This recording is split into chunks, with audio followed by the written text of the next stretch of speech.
refresher.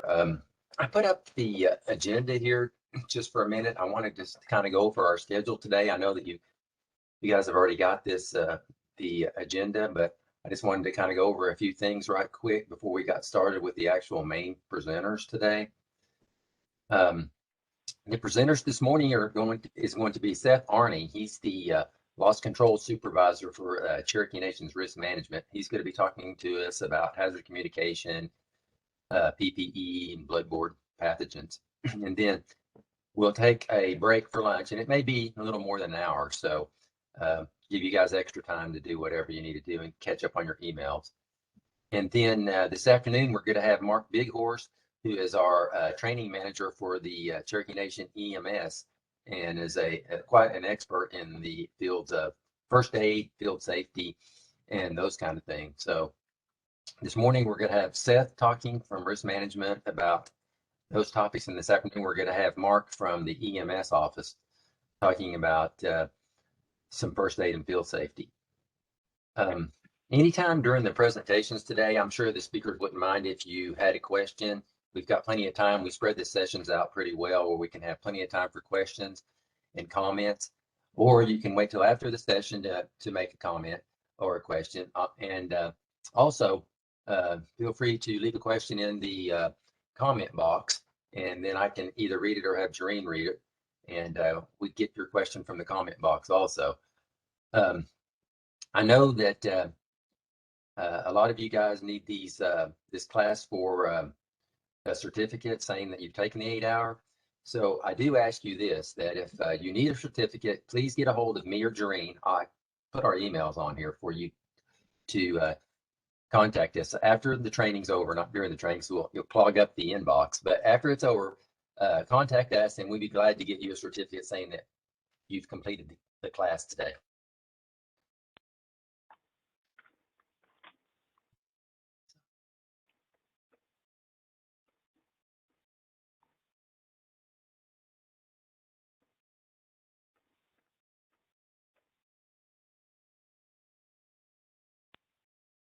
Okay, so the number one thing that I just wanted to take a minute here to just give you guys a quick heads up on the reasoning why we do the 8-hour HAZWOPER refresher.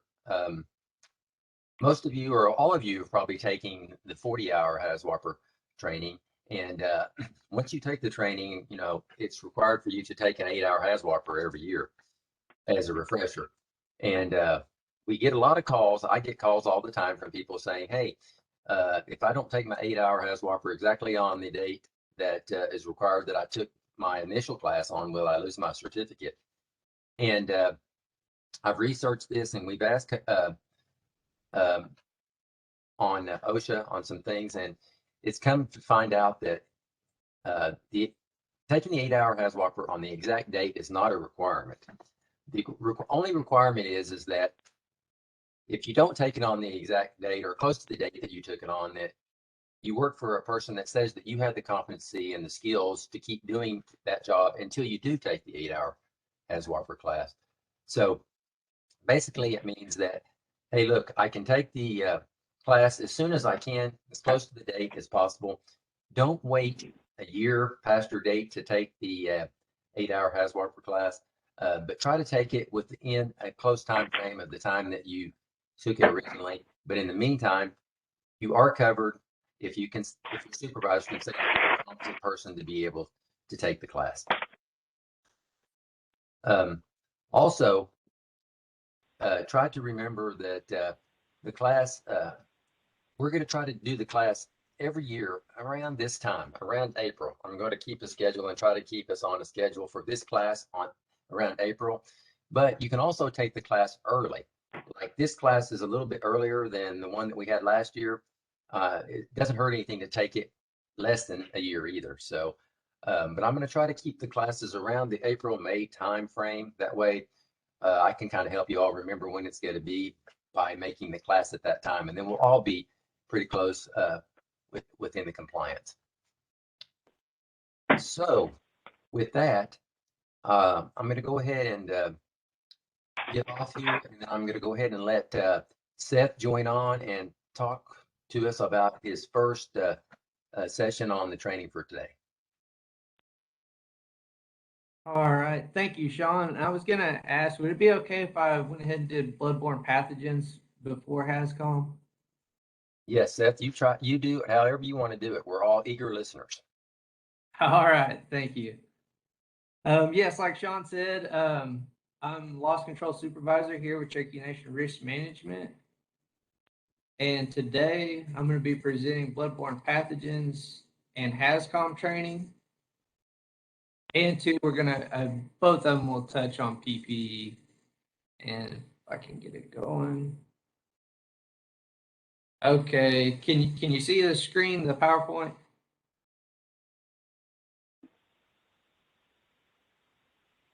Yes. Okay. Am I in the way on the screen?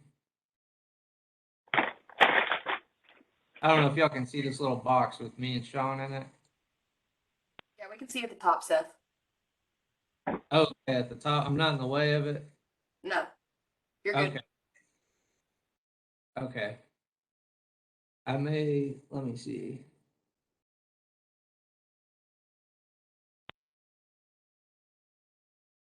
Yeah, Seth, the whole screen is visible. Okay. Sorry, I'm trying to get it out of my way now.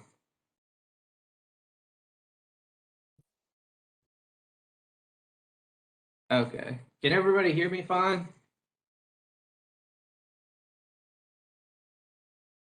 Yes, we can. I think we're good. Okay. All right. Sorry, I usually have a little troubles with these online ones. They're a little bit more difficult doing them virtually than in person, but we'll go ahead and get started with the bloodborne pathogens. And like Sean said, if anybody's got any questions, please feel free to stop me during the presentation or put it in the chat box and we'll answer it after. Either one's fine.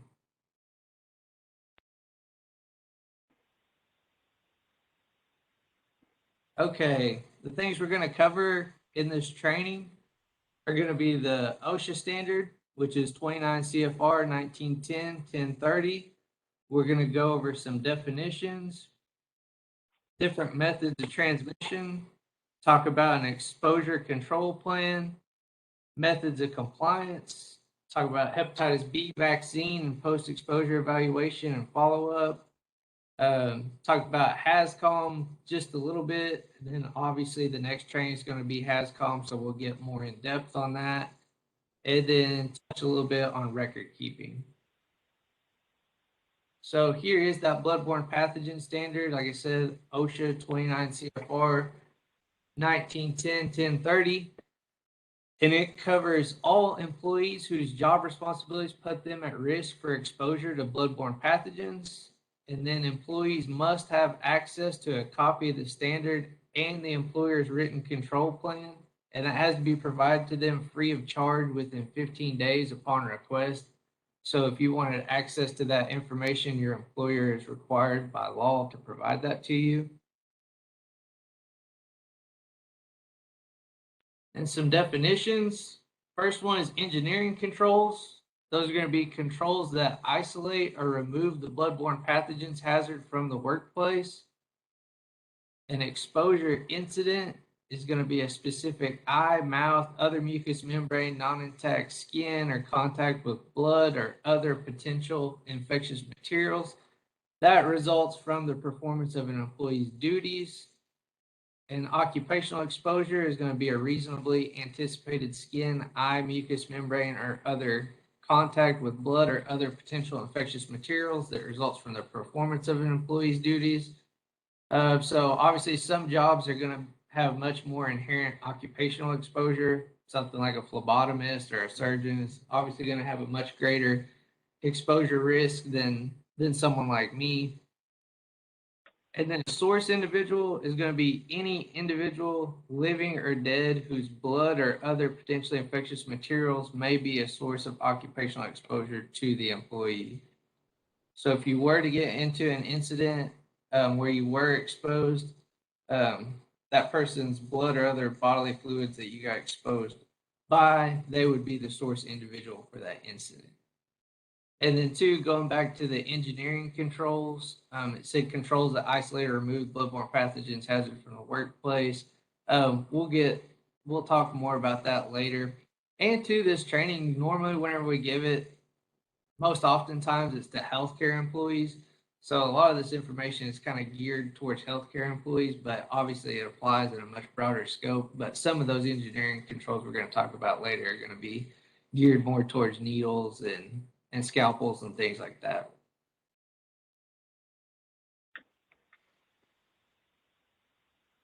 Here's the definition of a bloodborne pathogen. It is a pathogenic microorganisms that are present in human blood and can cause disease in humans. Examples, hepatitis B and C, and there's other forms of hepatitis, but for this training, those are the only two that we're going to talk about more extensively. HIV, malaria, syphilis, Ebola, and West Nile. And then other potentially infectious materials. Those are going to include semen, vaginal secretions, cerebral spinal fluid, synovial fluid, pleural fluid, pericardial fluid, peritoneal fluid, amniotic fluid, saliva, any body fluid visibly contaminated with blood, and then all body fluids which are difficult or impossible to differentiate between fluids. So if it's a body fluid and you can't tell what it is exactly, you need to treat it as if though it's an infectious material. That's the best case scenario and best practice. So getting into some of those infections, hepatitis B. Some symptoms with this can include jaundice, fatigue, abdominal pain, anorexia, nausea, vomiting. Transmission is going to occur through sharps injuries or splash or spill to mucous membranes or non-intact skin. So if you have an open wound or sore or something like that, and you were to get blood or other bodily fluids on that opening. Hepatitis B can survive for at least 1 week in dry blood, which that's a really long time, especially compared to some of these other ones we're going to talk about. Some of the other ones are dead almost immediately upon time that they hit the air, but hepatitis B can last for 1 week in dry blood, so that's something to be cautious of. In America, roughly 1.2 million people have hepatitis B.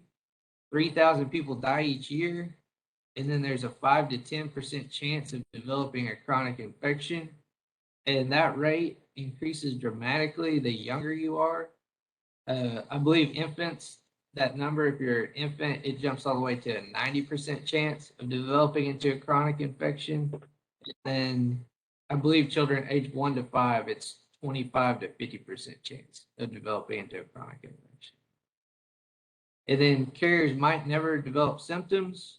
So you may never show symptoms of it, but just because you're not showing symptoms doesn't mean you can't transmit it. You may have it, not know it, and still be able to transmit it. And then the risk of infection from a single needle stick is 6 to 30%. And there is a vaccination, but no cure for chronic hepatitis B. So you can get a vaccine up front to help prevent it, but once it develops into a chronic infection, there's no cure for it. Which is another good reason to try and avoid it altogether in the first place. The next one, hepatitis C. Symptoms, fatigue, abdominal pain, transmission, same as hepatitis B, needle sticks, contact with contaminated bodily fluids. In America, roughly 3.5 million people have hepatitis C, which is also roughly 1% of the adult population. Hepatitis C kills more people than any other infectious disease reported to the CDC, with about 20,000 people per year. And most of that is due to complications with the liver. Hepatitis C is really hard on your liver, and that's how most of those deaths end up occurring. This one, unlike hepatitis B, has a really high chance of becoming a chronic infection. You're looking at 75 to 85%. And then same thing as hepatitis B, may be asymptomatic for up to 20 years. So same thing, you may not know you have it, may not be showing signs or symptoms, but you can still spread it. And like I said, hard on the liver, it's the leading cause of liver transplants. It is 10 times more infectious than HIV. And this one's the opposite of hepatitis B, where there's no vaccination, but there is a cure for chronic hepatitis C.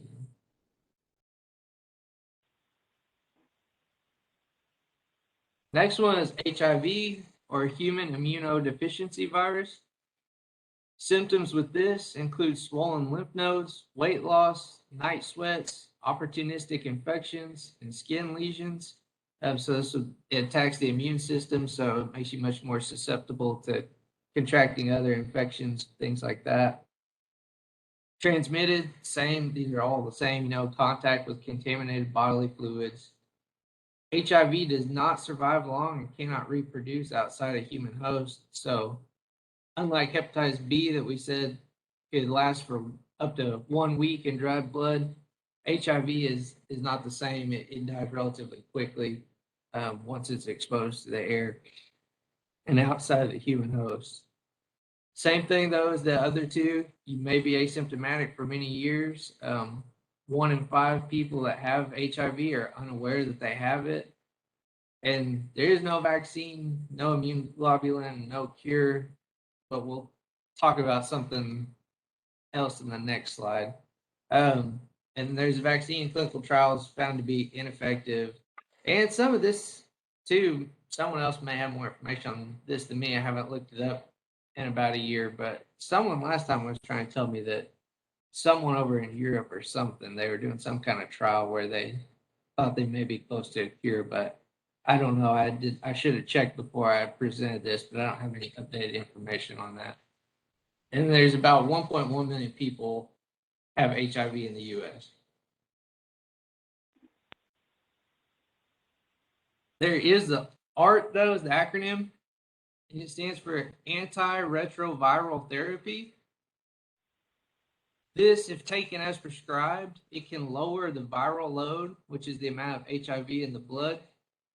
It can lower it to levels that make it become undetectable.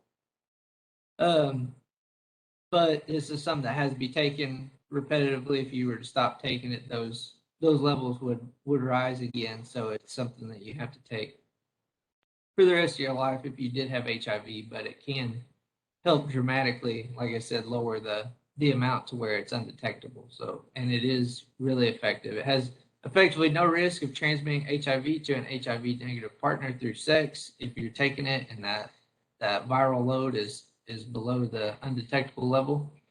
And you can live nearly as long as someone who does not have HIV if treated in early stages. So it helps lower it, and if you continue to take it, you can maintain that. But if you were to stop, it would come back. So it's not actually a cure, but it is very effective at helping treat HIV.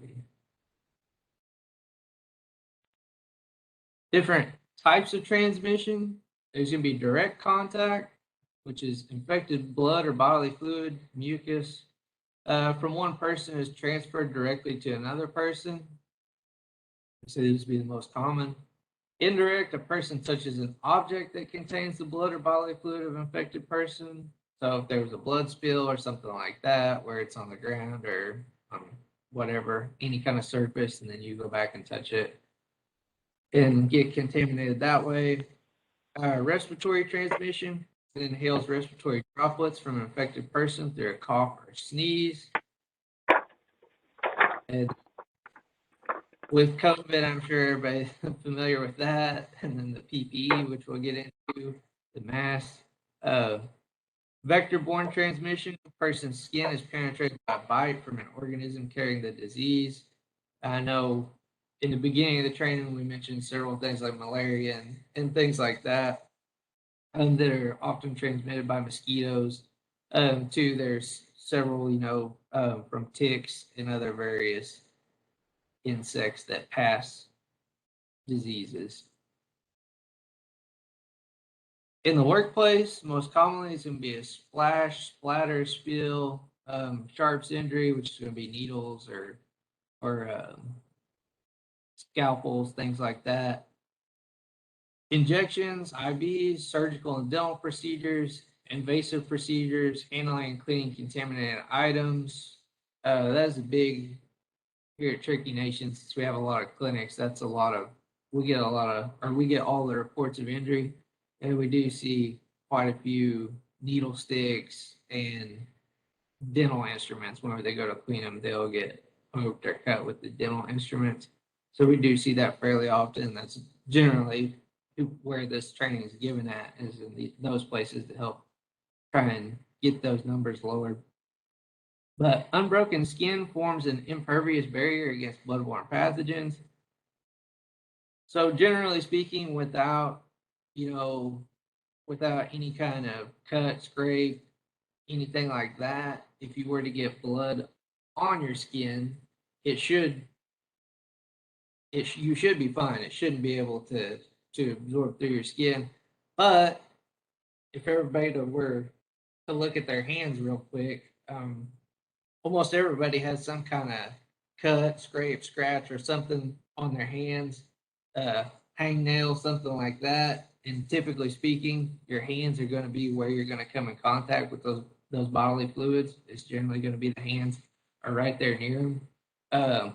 So I wouldn't really want to risk that. And it's best to wear that PPE and have that extra protection there. Have a barrier between you and your skin to help protect you from those bloodborne pathogens getting inside the bloodstream. In the general community, methods of transmission are going to be sexual contact, sharing dirty needles, and then breastfeeding if the mother's infected.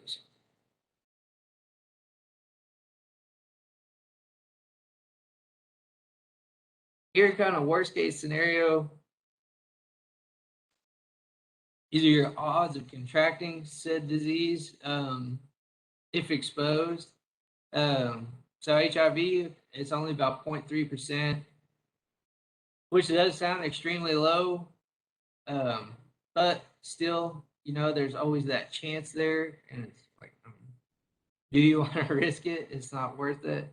Hepatitis B, if you've been immunized, there's almost 0% chance of contracting it if you've been immunized, even if you are exposed. And then, like we said earlier, 6 to 30 if not. And then hepatitis C, 1.8%.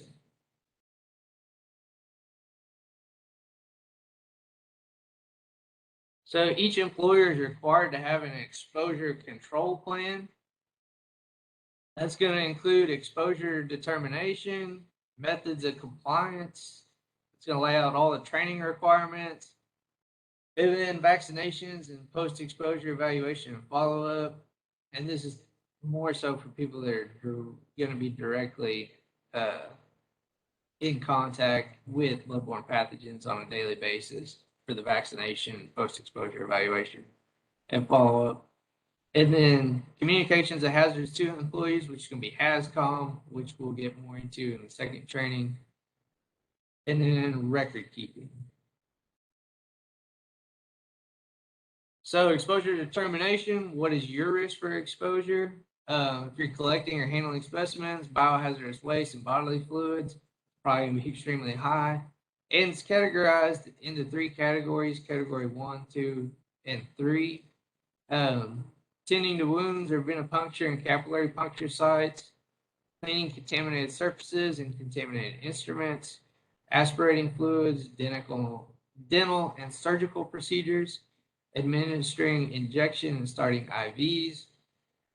All these are going to be at really high risk.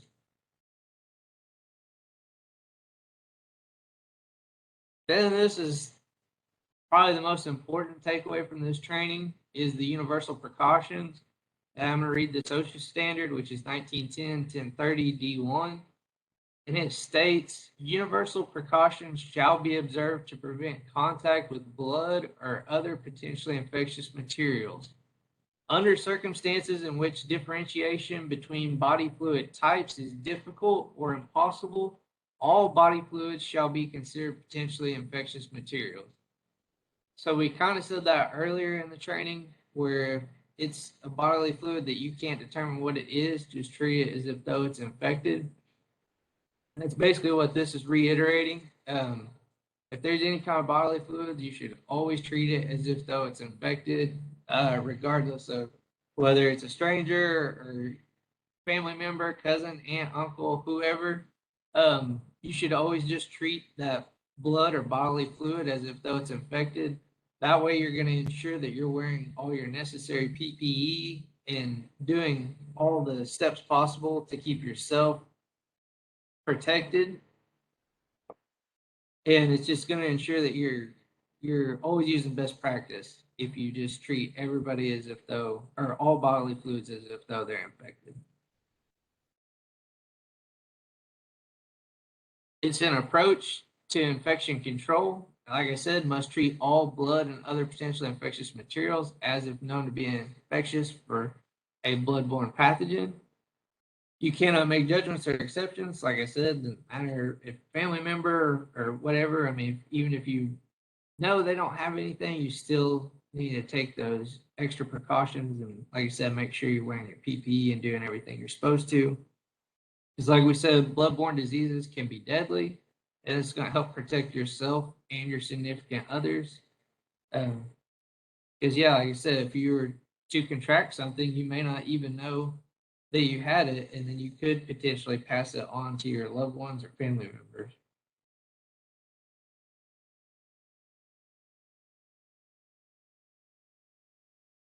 When exposure does occur, so there's been a blood spill or you've come into contact with some bodily fluid somehow, immediate actions are going to be to immediate first thing, wash the exposed area with soap and water.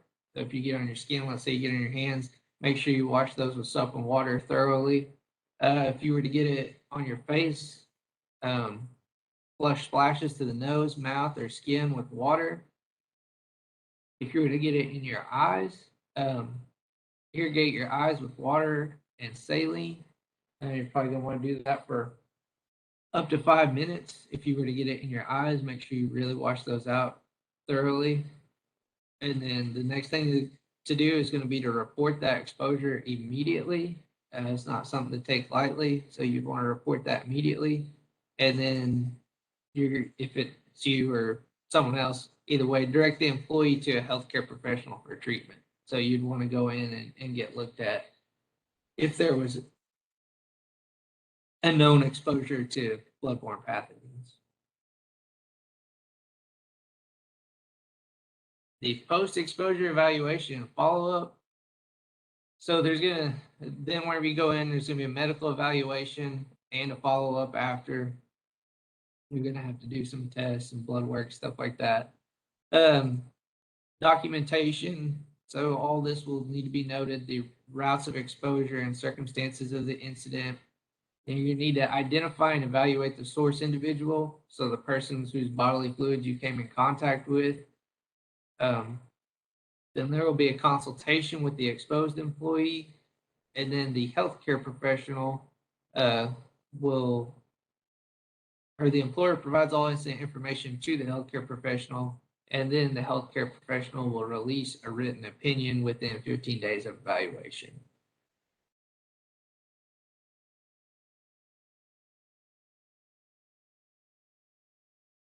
Here is another OSHA standard, which is 1910 1030 D2I.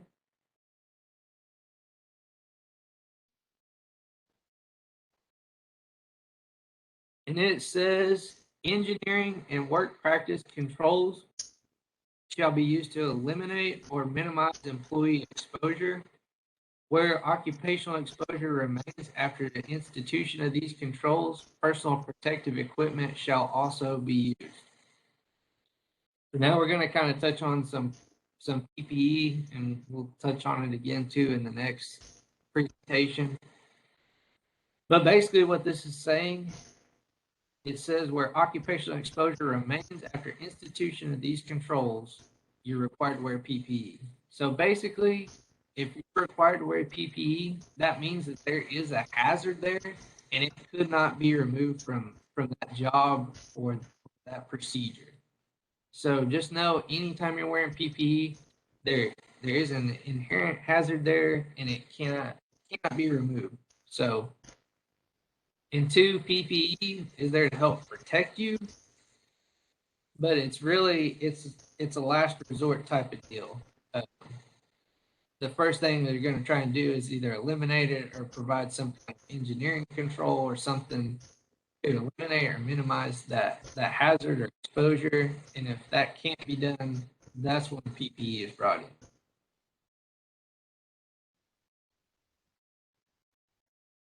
And then here's some examples of safer medical device evaluation, which I don't really know if this is going to apply to y'all because I don't know, but I'm assuming most of you aren't in the medical field.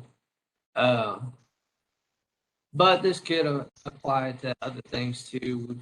If there's a set, I don't know, box knives or things like that, or if there's just a safer device in any one of y'all's daily procedures or something, you could just, or if y'all are having a lot of incidents involving some kind of device, just review it, determine what the issue is, see if there's a better alternative, if there is a safer device out there. Then you may want to take some training on that or do some research to evaluate if it'll be a good fit for y'all. You can request samples of a lot of these different things, and if it is something that's going to help make the workplace safer, you can implement it. And then, of course, you have to provide training again to your employees at that point, instruct everybody how to use it and why it's safer and everything like that. And of course, too, you have to have documentation of training and things like that.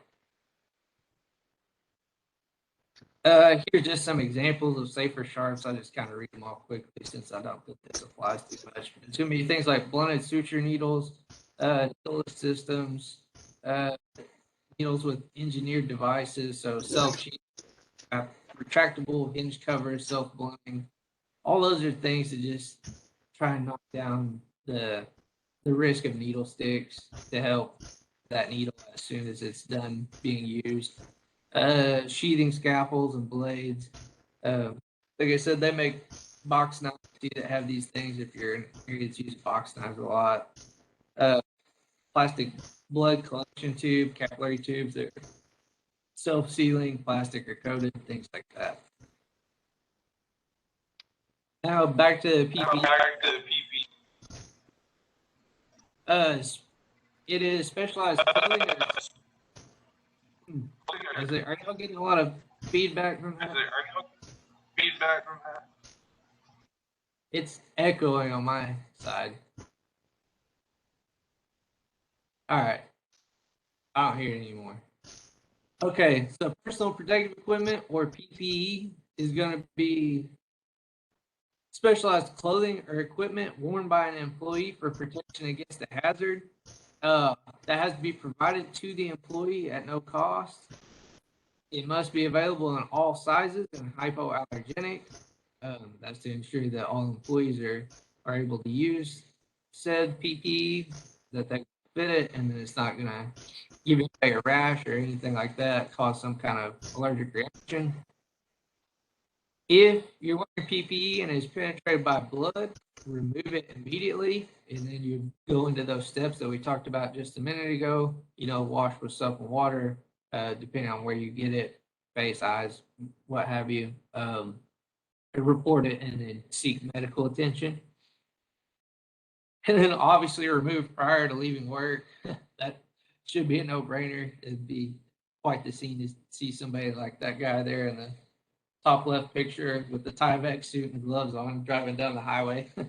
It'd probably make people a little nervous. But remove it prior to leaving work. That's just so you don't and can't contaminate any other areas. If you were to accidentally forget you had gloves on or something, then you get in your car and touch your steering wheel. If you had bodily fluids or any other kind of thing that could contaminate, then you'd just be spreading that to somewhere else and potentially take it home with yourself. So always make sure you remove prior to leaving work. And that may not just be work, that may be your work area. depending on what kind of practices you have going on. If there's a certain cleanup or something like that in a certain area, you may not want to wear any of that PPE outside that area. You may want to take it off and dispose of it as soon as exiting the area. That way you don't contaminate any further than there.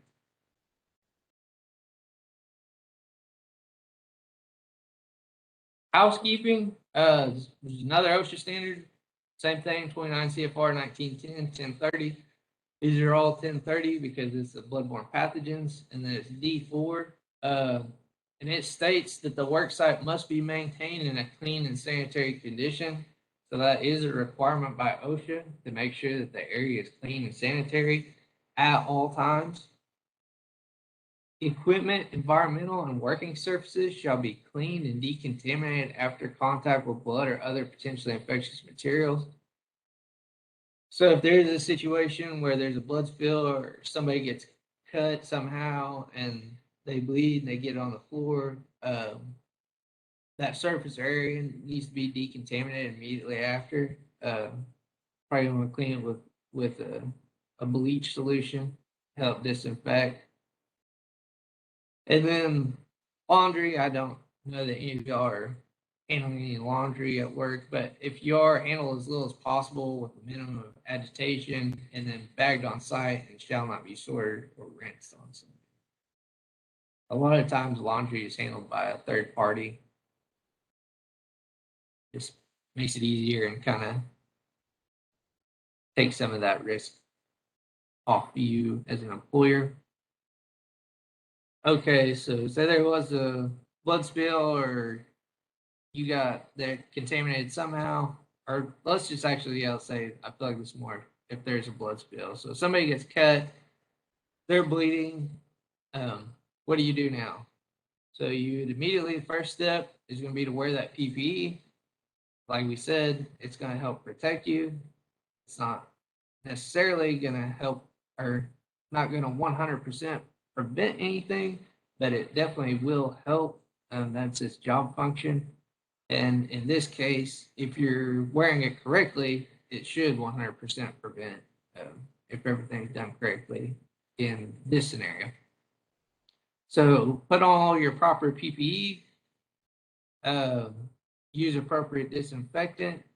Like I said, some sort of bleach cleaner is usually best for when cleaning up blood. And then clean and disinfect contaminated equipment and work surfaces. So absolutely anything that came in contact with it needs to be cleaned. And then after you've cleaned up the spill, thoroughly wash up immediately after exposure. Once again, soap and water. And then properly dispose of contaminated PPE, towels, rags, etc.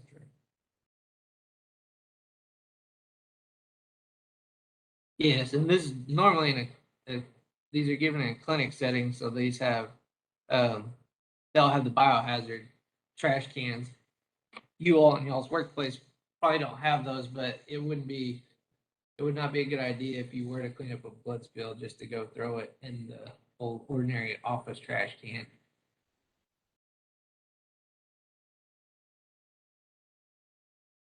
That could lead to an exposure of somebody else there in the office throwing something else away. They could accidentally touch it, or the housekeeper unknowingly could come in contact with it that way. So you'd want to make sure it was disposed of properly. You may want to put it in a couple different bags or something like that, or let the housekeeping staff know about it ahead of time. That way there's no risk for contamination. Sharps containers, I'm sure everybody's relatively familiar with these. You see them quite often, or at least here at Cherokee Nation, they seem to be in the majority of our facilities. If you've ever been to a hospital or clinic, they're definitely going to be in there. So they're for sharps, so for used needles or anything like that. They're just plastic containers. They're usually hung up on the wall. They're closable, they're puncture resistant, leak proof, and they're labeled or color coded. They're replaced routinely. I don't know if y'all can see my mouse or not on here, but there's a line there that says fill. So if you have one of these in your facility, once it gets up to that full line. They'll need to be taken down and replaced with a new one. And then generally speaking, that's also handled by a third party. Our facilities, they'll take them down. They have a designated biohazard room to store them in. And then whenever they get enough, the third party company will come collect them, dispose of them properly. And that's how that's handled. That'd be closed prior to removal. And then obviously these are placed in a secondary container until that third party company can come get them.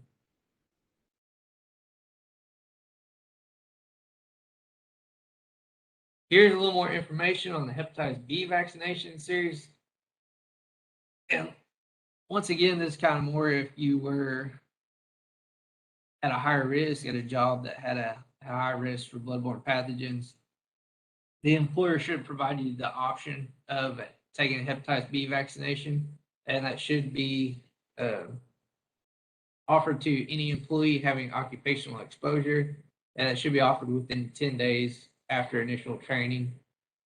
And then, of course, all medical evaluation procedures, post-exposure, and follow-up has to be provided at no cost. So if you did get exposed to a bloodborne pathogen while on the job, your employer should be responsible financially for taking care of all that medical evaluation and any procedures and the post-exposure follow-up.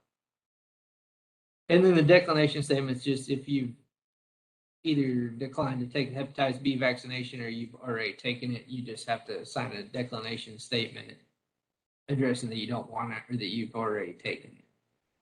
And that's strictly just for record keeping for the employer.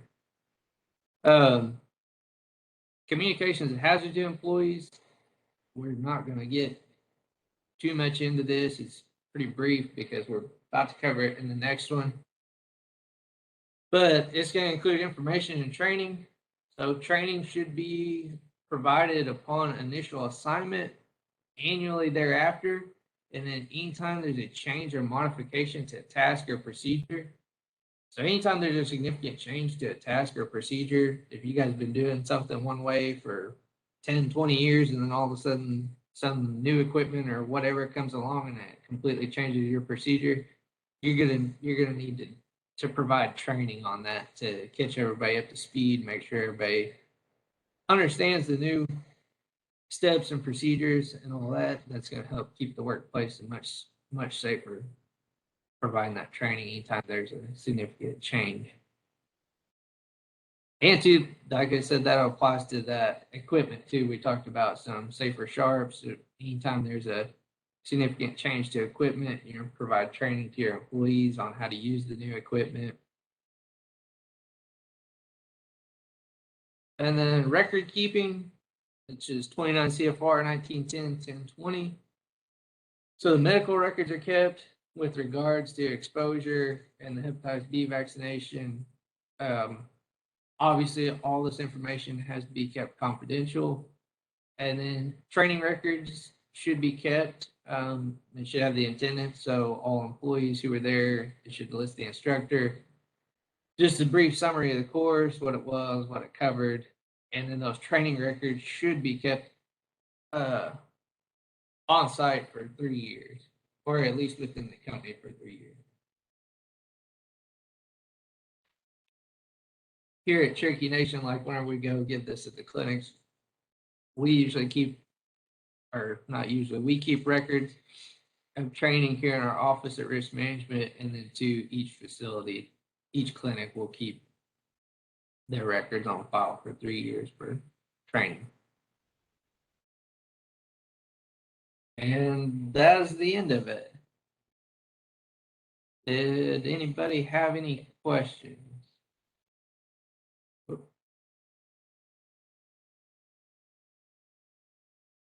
Hey, Seth, this is Sean. I do have a Yeah. question. Okay, hope I can answer it. Because I've had this asked from some of the housing guys before. They're always afraid. They're always afraid they're going to get stuck by a needle. Yeah. If someone gets stuck by a needle, have you had that happen before at any of the any place here at Cherokee Nation where you guys had to deal with a needle stick on somebody? Not well. I mean, it happens fairly often within the clinics. Um, there has been a few housekeeping staff where that's happened. Because I mean they're going all over the place. Picking up trash. You can't. Not everybody is smart with those, and some people just throw them in the regular trash. And yes, that has happened a time or two, and we always just because they'll fill out a report, and then we will just send them to the clinic or to the hospital to get evaluated, and that's pretty much how it goes from there. They will do blood work and then monitor, test and monitor, but we've never had we've never had a scenario where someone, which I couldn't tell you if we did, but I guess since we haven't, I can tell you, we've never had a scenario where someone got stuck and then contracted anything. Yeah. Yeah, I think it's because they're always saying, well, I got to go to the hospital now. They're going to make me run a bunch of tests and test me for all this stuff, and Yeah. they probably got on the internet and looked up misinformation or something. But so Yeah. if someone did get stuck, they would just go to the hospital for evaluation, and they would uh, just go from there then. Yeah, that would be the immediate thing would be to report Yeah. it. If it's here, report it to us, and then yes, we'd just immediately send them to the hospital for evaluation. They would do blood work and test. So you don't know of anybody that's ever gotten anything from being stuck. So that's good to know. Okay. Yes, yes. And like I said, in some of those slides, really, I mean, your risk is low of contracting something, but I mean, a lot of those things are, serious infections or disease, so it's not something you want to take your chances on. Yeah. Okay. Well, thank you. Does anybody else have any questions for Seth for after this session? If not, Seth, why don't we take a short break here before you start the next session? What do you think? It's been about an Yeah, hour. that's fine. Let's take about 10 minutes, everyone, and then we'll join back up about 9:30 or so for Seth's next presentation, okay? All Sounds right, good. thanks. I'm ready. Okay.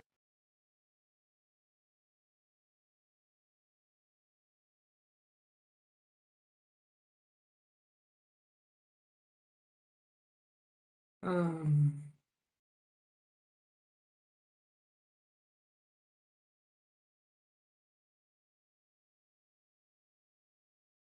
okay. Is it up on everybody's screen? Yes. Okay. All right. Hopefully everybody can still hear me fine. Um, this is the next training, which is HAZCOM or Hazard Communication, 29 CFR 1910, 1200. And as I'm sure you know from the first one, this one's about just as exciting. So bear with me. Hopefully some of this information is a little more applicable than some of the last, but we'll go ahead and get into it. Things we're going to cover in this training are going to be, once again, some definitions. Then I'll read over the OSHA standard, which is pretty lengthy and dry. Talk about encounters with chemicals. Talk about GHS, which is the globally harmonized system. Injuries and hazards with chemicals. Big takeaway from this training is going to be those labels and pictograms, which we'll get into later. Once again, PPE, another big part of this training as well. And then lastly, talk about some first aid measures. So starting with those definitions, first one is going to be hazard, which is a danger or risk. Material is going to be, at least for the purposes of this training, is going to be a chemical or mixture of chemicals, including raw materials, process additives, products, byproducts, waste materials, maintenance-related materials, and laboratory chemicals.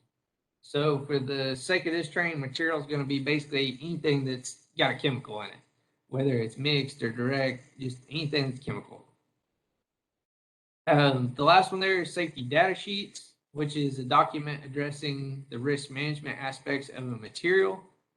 Some of you may formerly know it as MSDS, which was just material safety data sheets, and they just dropped the M off there, so it's just safety data sheets now, which we'll kind of talk about more whenever we get to that GHS portion of this training. Here's that long OSHA standard I said was pretty dry. It is, like I said, 29 CFR 1910 1200 A1.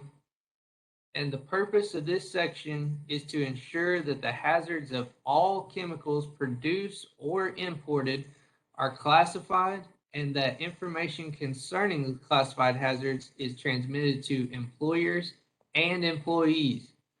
The requirements of the section are intended to be consistent with the provisions of the United Nations Globally Harmonized System of Classification and Labeling of Chemicals, GHS for short, and that's what I'll refer to it from this point on, just to keep from having to say that big old lengthy thing. The transmittal of information is to be accomplished by means of comprehensive hazard communication programs, which are to include container labeling and other forms of warning, safety data sheets, and employee training. That's going to be the biggest takeaway from this, is going to be the labeling, those pictograms, and then training. So you have a right to know, as an employee and employer. OSHA created the HAZCOM standard to help ensure your safety when working with hazardous chemicals. And then you have a right to know about the hazardous chemicals you use on the job and how to work safely with those chemicals. And we'll kind of elaborate on that here in just a little bit. The goals of hazard communication, like we said, that right to know about all the chemical hazards present in your workplace. The PPE, knowing about PPE, first aid, spills and leaks, what to do in the event of an incident or accident. And then, like I keep saying, labels and safety data sheets. And then, I don't know if y'all can see my mouse. Hopefully you can for later on. But these pictograms here underneath this, these are going to be a big takeaway from this training. Whenever we get to that, we'll elaborate more, but those are going to be a big takeaway. If you don't get anything, pay attention whenever I get to that part.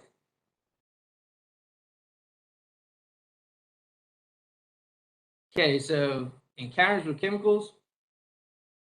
We encounter chemicals almost every day, for anything from filling your vehicle with gasoline, which nowadays is really expensive, cleaning the bathroom, applying pesticides and insecticides, using solvents or acids at work. Basically, chemicals are going to be anything that's not, in short, basically anything that's not edible or ingestible is considered a chemical. It's going to include everything from hand soap, like we said, gasoline, any cleaning products, things like that. Any kind of, insecticides or pesticides, air freshener, all that. Hand sanitizer, a lot of people using hand sanitizer these days with COVID. All those are going to be considered chemicals. And many chemicals can cause injury or illness if not handled properly. And that's a big one on that, is that last little part, if not handled properly. Most chemicals are, or at least safe to use, to work with, as long as you're handling them properly as you should be.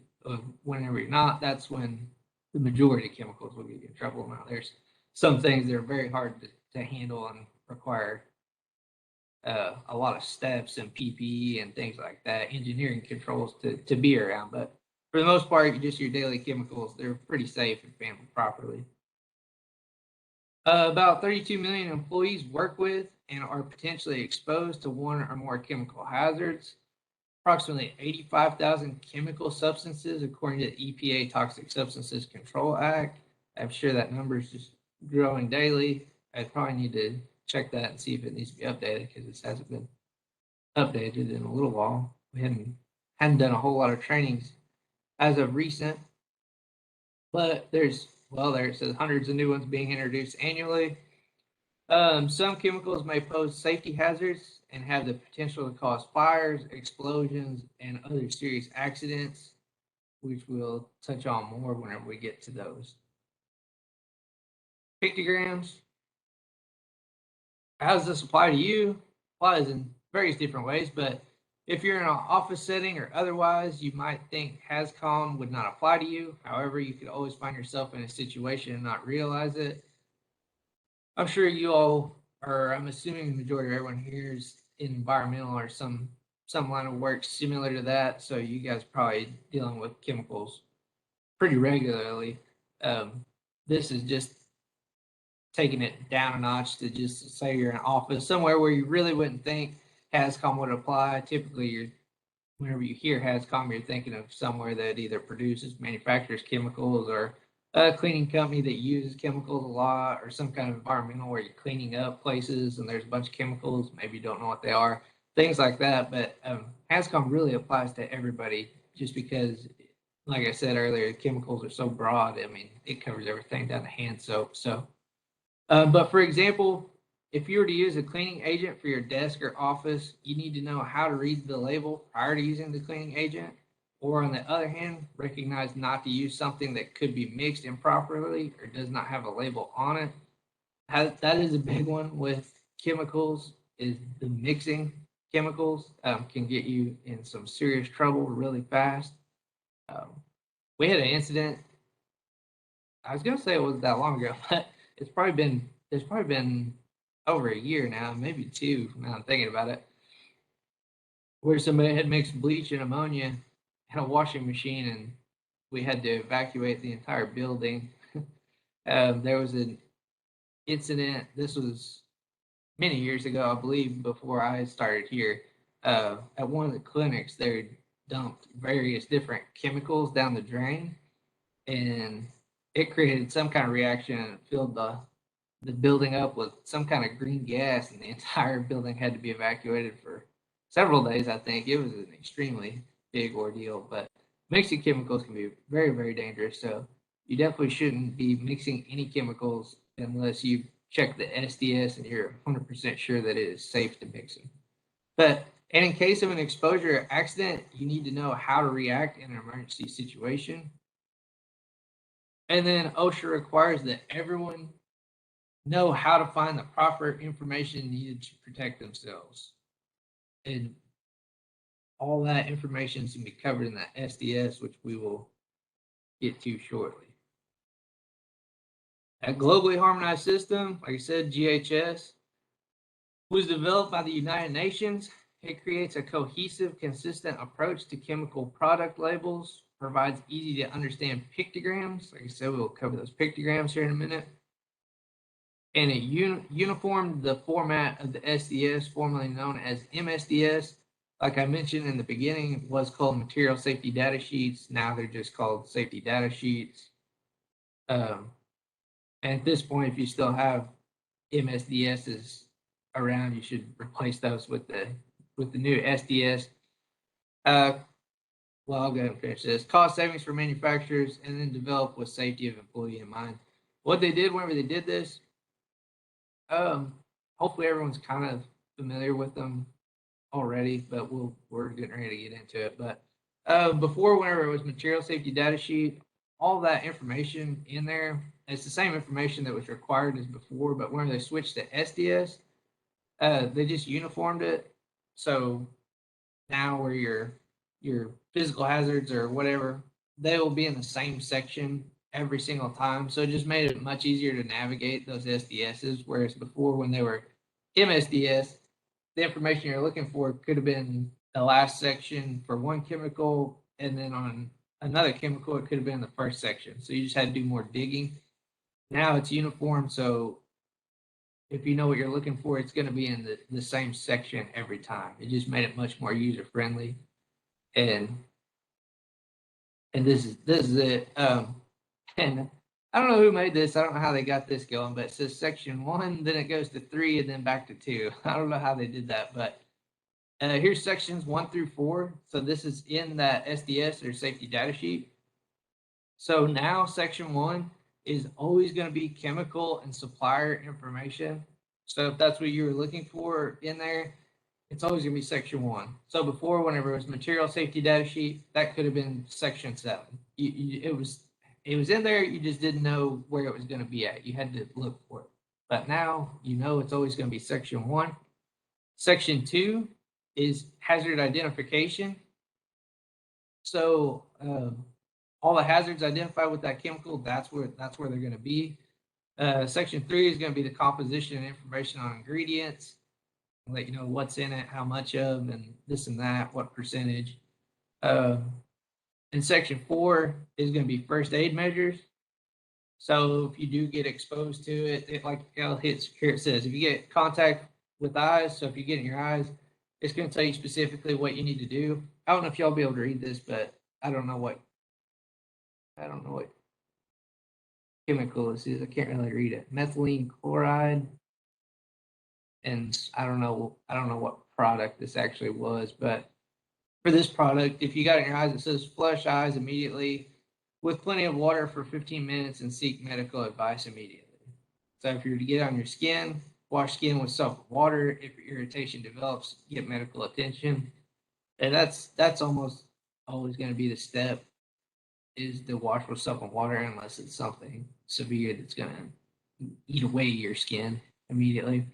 Inhalation, remove to fresh air. That's always the first step with any chemical. Inhalation is always move to fresh air. So you're not continuing to breathe in that chemical and just doing added damage. So the first step is always get to a clean air environment. It says if breathing is stopped, give artificial respiration. If breathing is difficult, give oxygen, seek medical advice. Then ingestion, most of the time on chemicals, it's going to say do not induce vomiting. I know a lot of people probably think knee-jerk reaction, swallowed something not supposed to, need to get it out. But I can say all of them, but the majority of them do say do not induce vomiting and seek medical advice immediately. That you see that for the majority of chemicals. Here are sections 5 through 8. Section 5 is going to cover your firefighting measures. So it's going to let you know how flammable it is. And also too, it'll probably let you know what temperature it is flammable. So kind of give you an idea of how to store it, even though section 7 down there is going to tell you exactly how to store it with handling and storage. But also too, it'll tell you what kind of extinguisher you need for that product. So if there is a fire resulted from that chemical, it'll tell you what type of extinguisher you need or what would be best. Number 6 is accidental release measures. So if there's accidental release in the atmosphere, it's going to tell you what you need to do in that scenario. Like I said, section 7 is handling and storage. That's going to tell you exactly what temperature or anything like that needs to be stored at. If it needs to be in a flammable cabinet, things like that. If you've got any questions on the product, you don't know if you're storing it right, if it could just be stored in the cabinet, or if there's some special precautions, you can always check section 7 of that SDS, and it'll tell you exactly how you should be storing it. Section 8 is going to be exposure controls and PPE. So that's going to tell you what kind of PPE you need to be wearing when handling certain chemicals, or that specific chemical rather. So if you're supposed to be wearing latex gloves, it'll tell you that. If you're supposed to be wearing goggles to help keep it out of your eyes, it'll tell you that. That is always, or all of this information actually, especially if it's a chemical you're not familiar with, maybe it's a new one that's been introduced, or you're new to the job, you should always look at these SDSs first before handling any chemical, because it's going to tell you exactly what you need to be wearing, how you need to be storing it, what to do if you get it on your skin, eyes, if there's an exposure. So you should always be referencing these SDSs anytime you don't know or you have a question, because this information is just extremely valuable. Sections 9 through 11. 9 is going to cover physical and chemical properties. What's it look like? Is it liquid, solid, gas? Is there an odor to it? have a specific smell, things like that. pH level, and then it gets into all kinds of different stuff: melting, freezing point, boiling point, flash point, which is extremely good to know for flammability reasons. But once again, too, all this stuff kind of interconnects. So if you want to know that for handling and storage, that's going to be covered in section 7. But still, it's good to cross-reference some of this stuff and good to know. Like I said, especially if it's something you're not familiar with. Section 10 is going to be stability and reactivity. So like this one says stability stable under recommended storage conditions. And that's another very important reason to look at those storage conditions. You know, maybe it's a product that's not supposed to be stored over 75 degrees or something like that. That's something you need to take note of and make sure you're handling and storing everything properly. Toxicological information on here is going to have symptoms and effects if you were to be exposed by it, if there's some toxicological concerns. Likely routes of exposure are going to be listed on there, and then symptoms and effects, which also too, well, it may not cover symptoms and effects as much, but some of that information will probably overlap with the first aid measure. Section 12 is going to be ecological information. 13 is disposal considerations. So this is even going to tell you how you should dispose of it properly, which is also good information.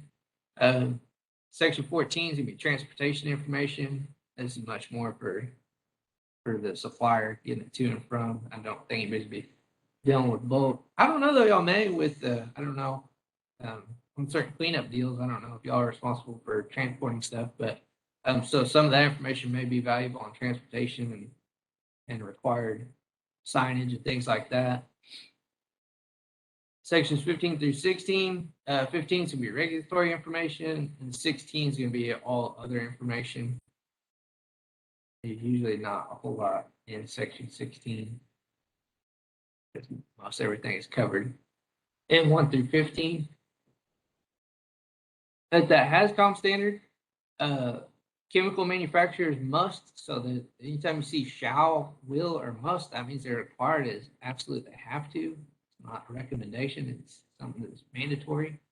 They must determine a chemical's hazards and then provide labels and SDSs. So for any chemical product, you know, in the workplace or anything like that, that's the manufacturer's responsibility to determine that chemical's hazards and provide all that information that we just covered in the SDS. That's the manufacturer's responsibility, and they have to make that readily available. And to a lot of times, if you buy bulk materials, they'll send an SDS with it. But if not, it's super. I mean, all you have to do is Google it. If you know the exact product, just type it in Google and put SDS behind it, and it almost always be the very first thing that pops up, and you can take that and print it off. And this is employers, so the employer must, I mean, they have to provide a HAZCOM program. They have to maintain that SDS. So there should be a book in each workplace containing an SDS sheet for each different type of chemical in the workplace. So like I said, everything down to hand soap needs an SDS, and it needs to be in that book, and every single employee needs to know exactly where that book's at. It can be maintained online too, but I definitely have a physical copy of it as well. But just make sure everyone knows how to access it if it is maintained online. And then lastly, they must provide training on hazardous materials. This HAZCOM, this training would suffice for that. And then this is the employee. So you all as employees, this is the requirements of you. You must read labels and SDSs. So you need to make sure as an employee that you're reading those labels, know how to read those labels, and checking those SDSs before you handle chemicals. So they have to provide all that information to you in training. But at the end of the day, you know, they're not, the employer is not with you 24/7. At the end of the day, your safety is kind of your own responsibility. You know, you need to take that into your own hands and make sure you're being proactive and reading your labels and checking SDSs and stuff before you're handling anything. And especially if you ever get in a situation where you don't feel comfortable or something like that, yeah, definitely insist on checking those SDSs or labels or something. Get more information if you don't feel comfortable handling a certain chemical. Follow employer instructions and warnings. Identify hazards before starting a job. So like I said, if there's any new chemicals or anything like that, you want to check that SDS before you ever lay your hands on it. That way you're familiar with it, or at least familiar with the hazards of it and things like that. And then lastly, participate in training.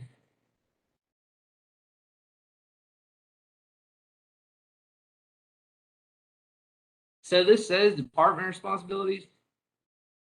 But this kind of can be divided up. However, this is just if you want to do it this way.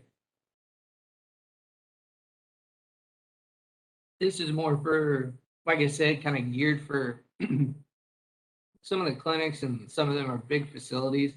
So some of them will divide their SDS booklets up by department or area. That way they have to have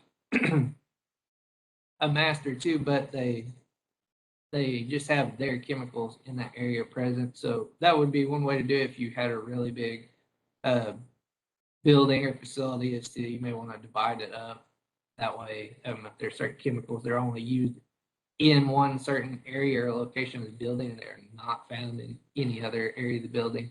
You can divide it up that way, but they still must list hazardous chemicals within your location or area. Obtain those SDS sheets and labels for each hazardous chemical that should be provided by the manufacturer, like we said, importer or distributor. These are also easily found online. Like I said, if they don't provide it, you can just type in the chemical name and put SDS behind it. It usually always pops up. And then communicate hazard information to employees and new hires in your departments through labels, SDS sheets, and formal training. So that's another one too. Anytime there's a new hire, there should always be some kind of training to bring them up to speed on all this information.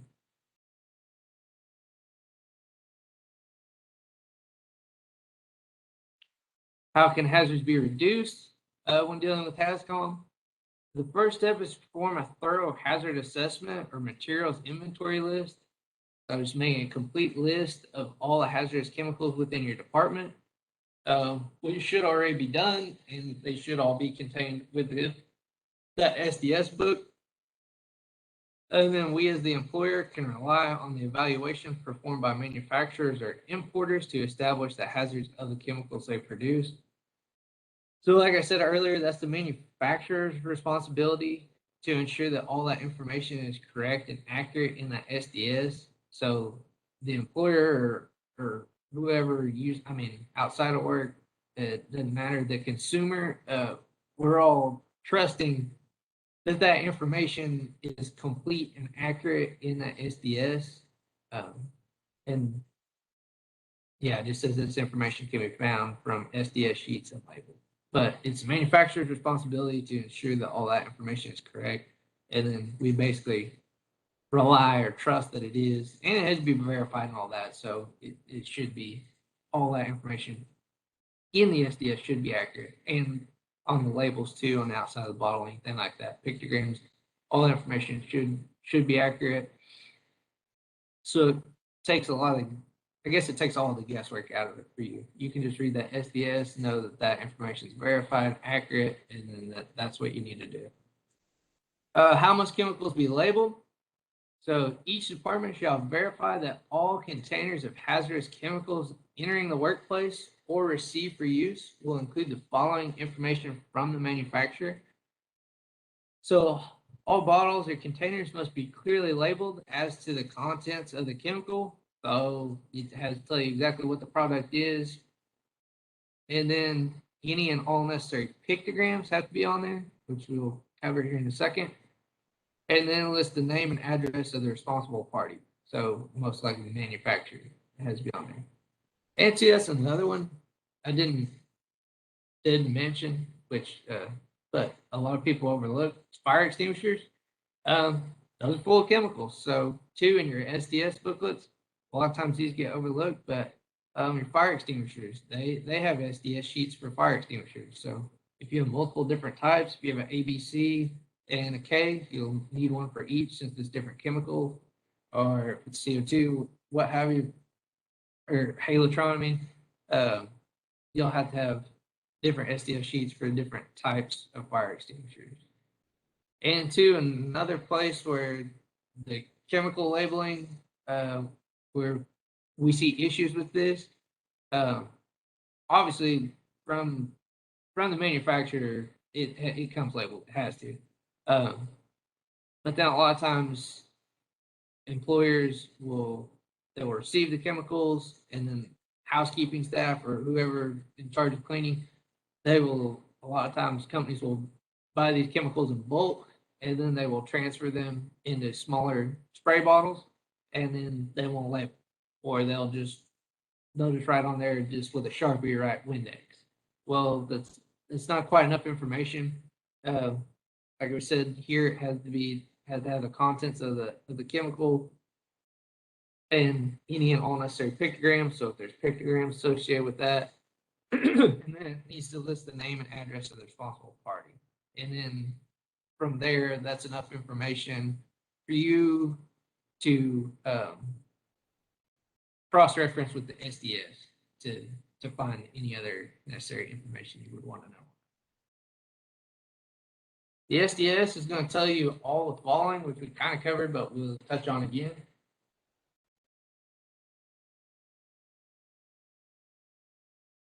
It tells you what chemicals are in the product, the maximum time you can legally be exposed to the chemical, which is another big one, which I missed earlier when we were going over those sections. That's extremely important to know too. If there's a certain limit of time that you can be exposed to the chemical, very, very important information. Is the product fire or explosion hazard? We kind of talked about how it enters or harms your body. We vaguely touched on the routes of entry. How it affects your health, both short and long term. What PPE needs to be used, which is extremely important. How to handle the product safely, kind of goes hand in hand with the PPE. Is there a danger when the product is combined with other chemicals? We definitely mentioned that at the beginning. That's an extremely important one. And it will tell you on there specifically, this product cannot be mixed with X, Y, and Z, or any products that contain X, Y, and Z. So that's something that definitely needs to be looked at. And there's another one too that can get you in trouble with those secondary containers. Is maybe one day it's filled up with Windex, and then after that's empty, the next day it's filled up with a different product. And depending on what those two products are, you could, if there's a little bit left in there, it could cause some kind of reaction and get you in a dangerous situation. And then what should be done in the event of a spill or release? Like we said, what PPE you need to be wearing. Information to protect yourself from all chemicals. Like I said, even common ones such as rubbing alcohol and bleach.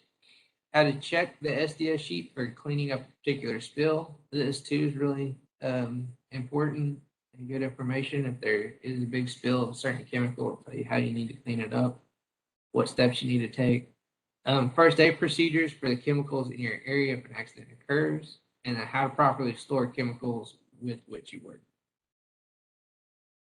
We kind of covered all that, but just I guess I should have warned y'all before I clicked on this. A couple of these images are fairly graphic. The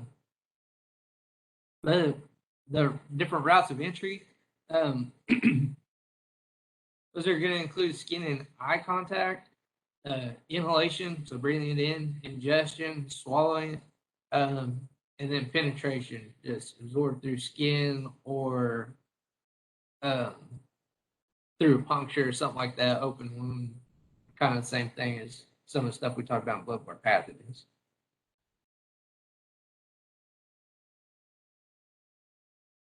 Different types of chemicals, you can be in 3 states, either solid, liquids, or gases.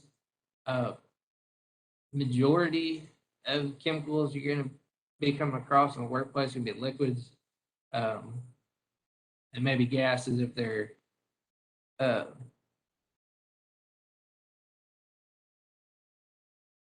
lost my train of thought. Anyways, sorry. Most of them are going to be liquids or gases. I'm going to say mostly liquids.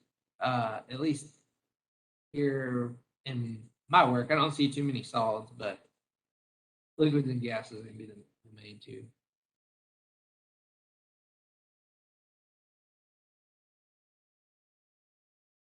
Still different types of chemicals, major hazards associated with chemicals. It's not necessarily the only two, but kind of broken up into either physical hazards or health hazards. You can see these two pictures here. Bottom left, chemical burn can be a physical hazard. It's obvious, apparent physical injury. The health hazards, various different products can cause various different diseases or illness. This is a cancer patient here. I put that on there just because if you start looking at product labels, you'll notice a lot of products will say contains chemical or material known to cause cancer by the state of California or something along those lines. You see that fairly often, but there's very different health hazards that certain chemicals can cause other than just cancer, but you see that on labels a lot, especially if you start looking for it a lot more than you would think. And then too, this I kind of divide this up into the same, but this isn't necessarily true. It doesn't mean these only cause physical hazards, or the other ones only cause health hazards. But here are those pictograms, which I said in the beginning are extremely important. Like I said, you need to remember these because if you come across these, and you will, these will help you identify the hazards without having to read. I mean, you should always read the labels too, but I mean, these are just so quick, easy. I mean, you look at it, if you know what it is, then boom, the hazard's identified. Just gonna help keep you safer and more informed if you're familiar with all these pictograms. And two, where we're talking about the GHS, I forgot to mention that there was a lot more pictograms before, and then they had also narrowed it down to these. So these should, unless it's something really old, these should primarily be the pictograms that you're coming across. So it helps uniform that as well, so you'll know. Don't have as many to remember in different types, varying from manufacturer to manufacturer or even country to country. Now they should all be the same. So these are very important to know these. The first one here, and we'll go in order. The first one is flammable. So you see it looks like fire with a straight line underneath it. The next one here is explosive. Kind of looks like a cannonball exploding. The third one here is oxidizer. It's very important to take a close look at flammable and oxidizer because they look very similar, except this one has a O in it. A lot of times these pictograms aren't all that big if you've got a fairly small chemical product. So it's good to differentiate the difference between these. The oxidizer has the O there, whereas the flammable is just the flames.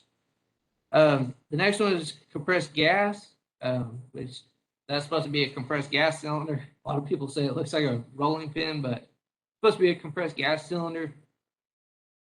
Next one is corrosive, which you can see here. We got these two beakers, one on the hand and one on a product, both kind of letting you know it's gonna eat away at it, be corrosive.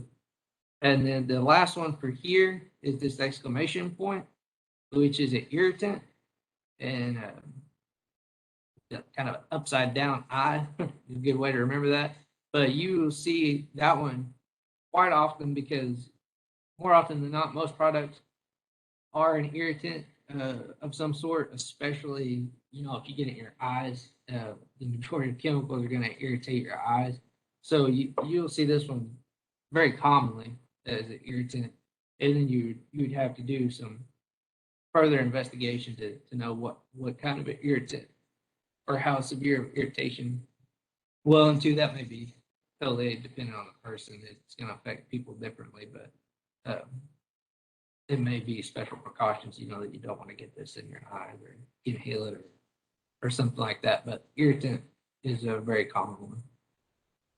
Then the health hazards, skull and crossbones, probably everybody familiar with that just from seeing it on other stuff. That's going to represent something that's toxic. And this kind of, I don't know, kind of looks like Tony Stark, Iron Man. That's going to represent a health hazard. And then the last one with this dead fish in the tree is going to represent any environmental hazards.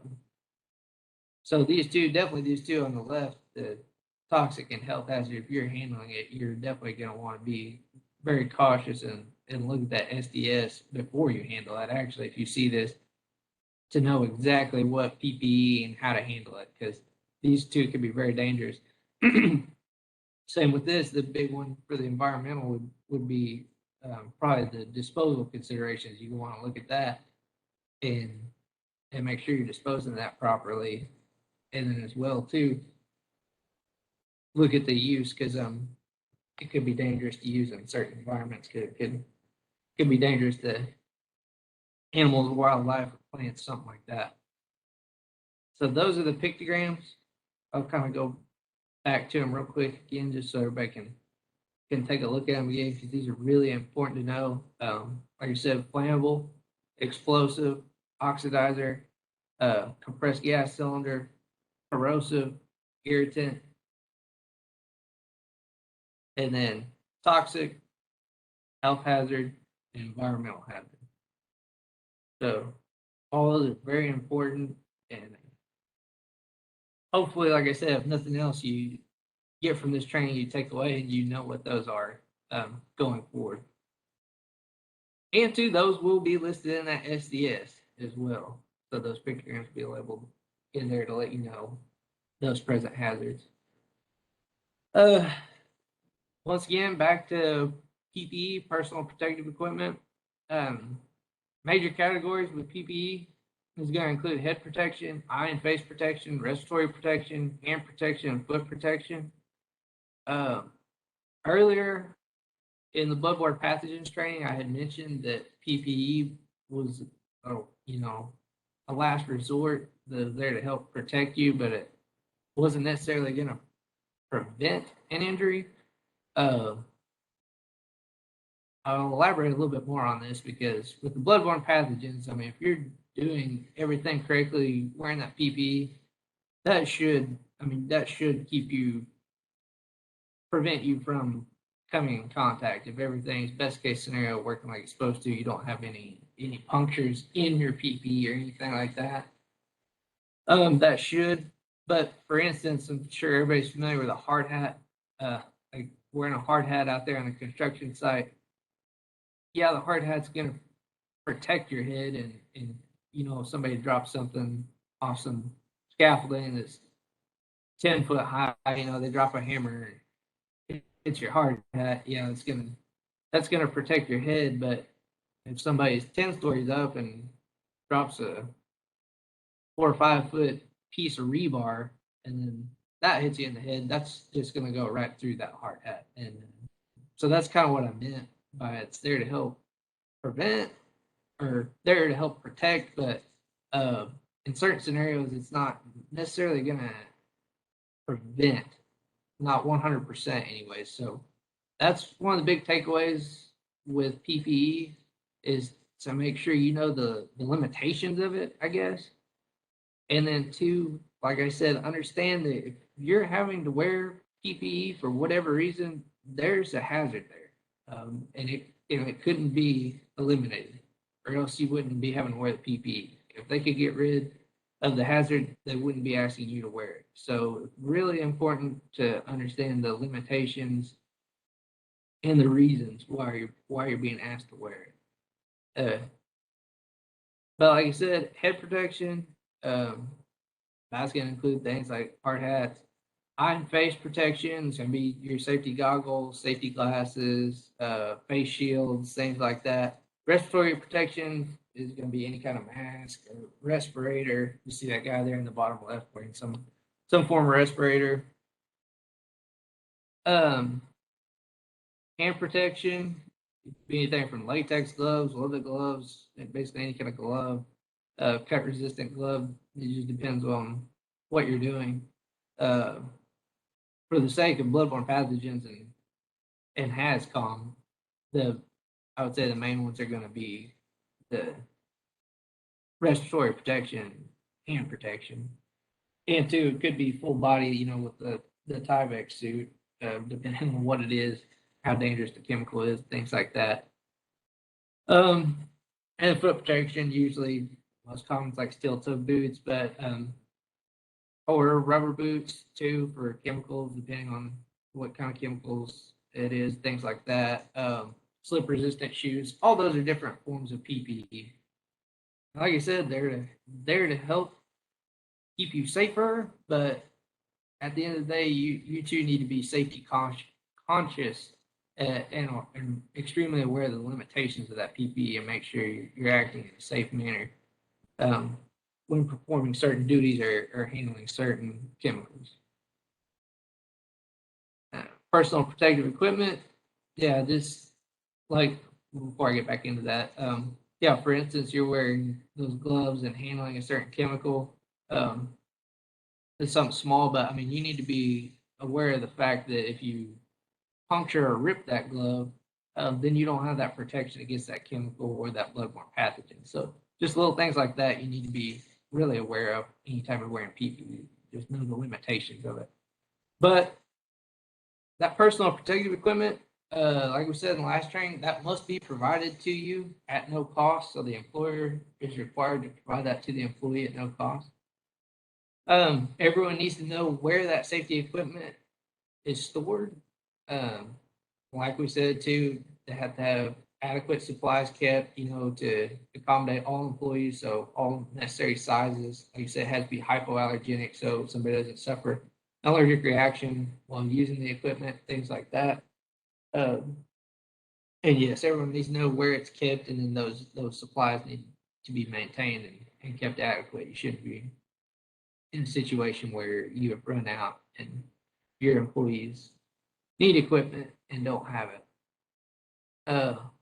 Said, understand how to use PPE, and then, like I said, understand the benefits and more importantly, the limitations of PPE. So understand why you're using it, and then understand the limitations.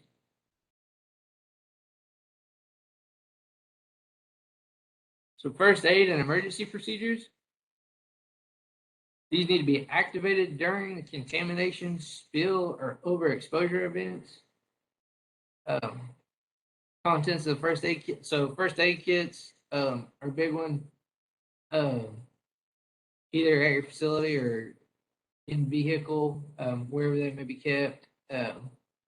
Always make sure as well, just like the PPE, that the contents of the aid kit are maintained and kept up with, that you're not low on supplies, or some of the supplies in there may be expired. Certain things, eye wash a lot of times doesn't get used a ton, and that stuff does have an expiration date. So things like that, or always make sure you're checking those first aid kits to make sure all the supplies are adequate and up to date, nothing's expired.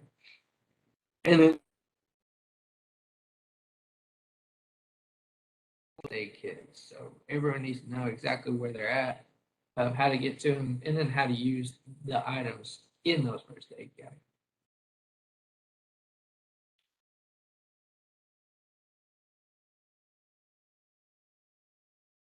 First aid and emergency procedures. There needs to be written procedures for sudden and unusual incidents. So chemical spills on the clothing or skin, work area contamination, air contamination. So you should have a written procedure for each of these various events. So this is just going to ensure if something does happen, you already have a plan in place. Everyone needs to be trained on that plan and how to execute it. We need to assign certain duties to certain people, but this is just going to ensure that everyone in the workplace knows what to do in the event of an incident or emergency. That way, everybody's not running like a chicken with their head cut off. They know exactly what they're supposed to need to do to keep everybody safe. And here's a good example of this picture. You can see here, Looks like it's right at the bottom of this guy's glove. Probably came in contact with some sort of chemical just right there below the glove, got exposed, and now he's got suffering from some kind of reaction or a rash. That right there, a good example of the limitation. This guy obviously should have on some longer gloves, and then maybe he needed gloves to come up to the elbow. I don't know particularly what he was doing. But that just goes to show you if you're not being hyper aware of exactly what you're doing, those gloves are obviously going to protect his hand, but as soon as he got that up there where he didn't have that coverage, now he's been exposed and suffering from some kind of reaction.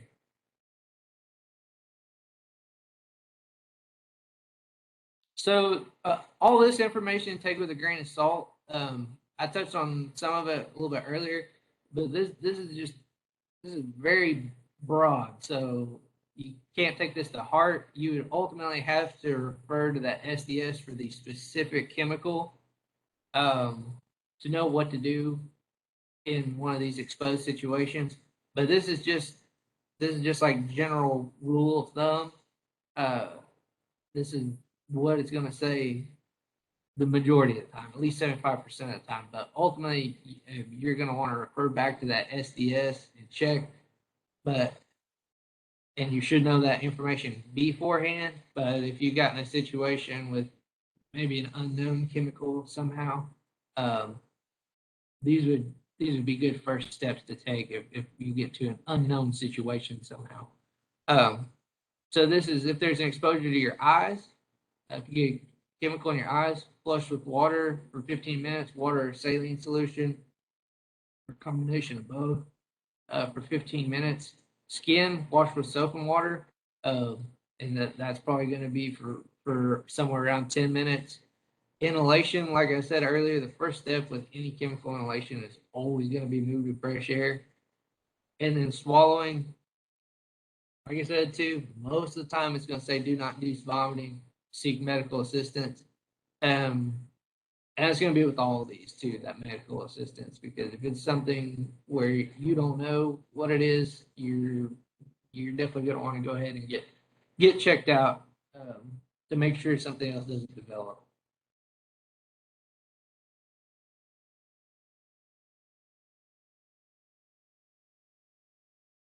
So there's a spill or leak. This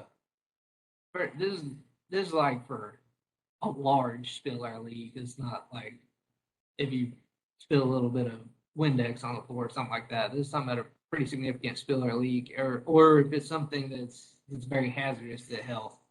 So immediately evacuate the area, or like a situation where that bleach was mixed with ammonia. This is talking about more something like that.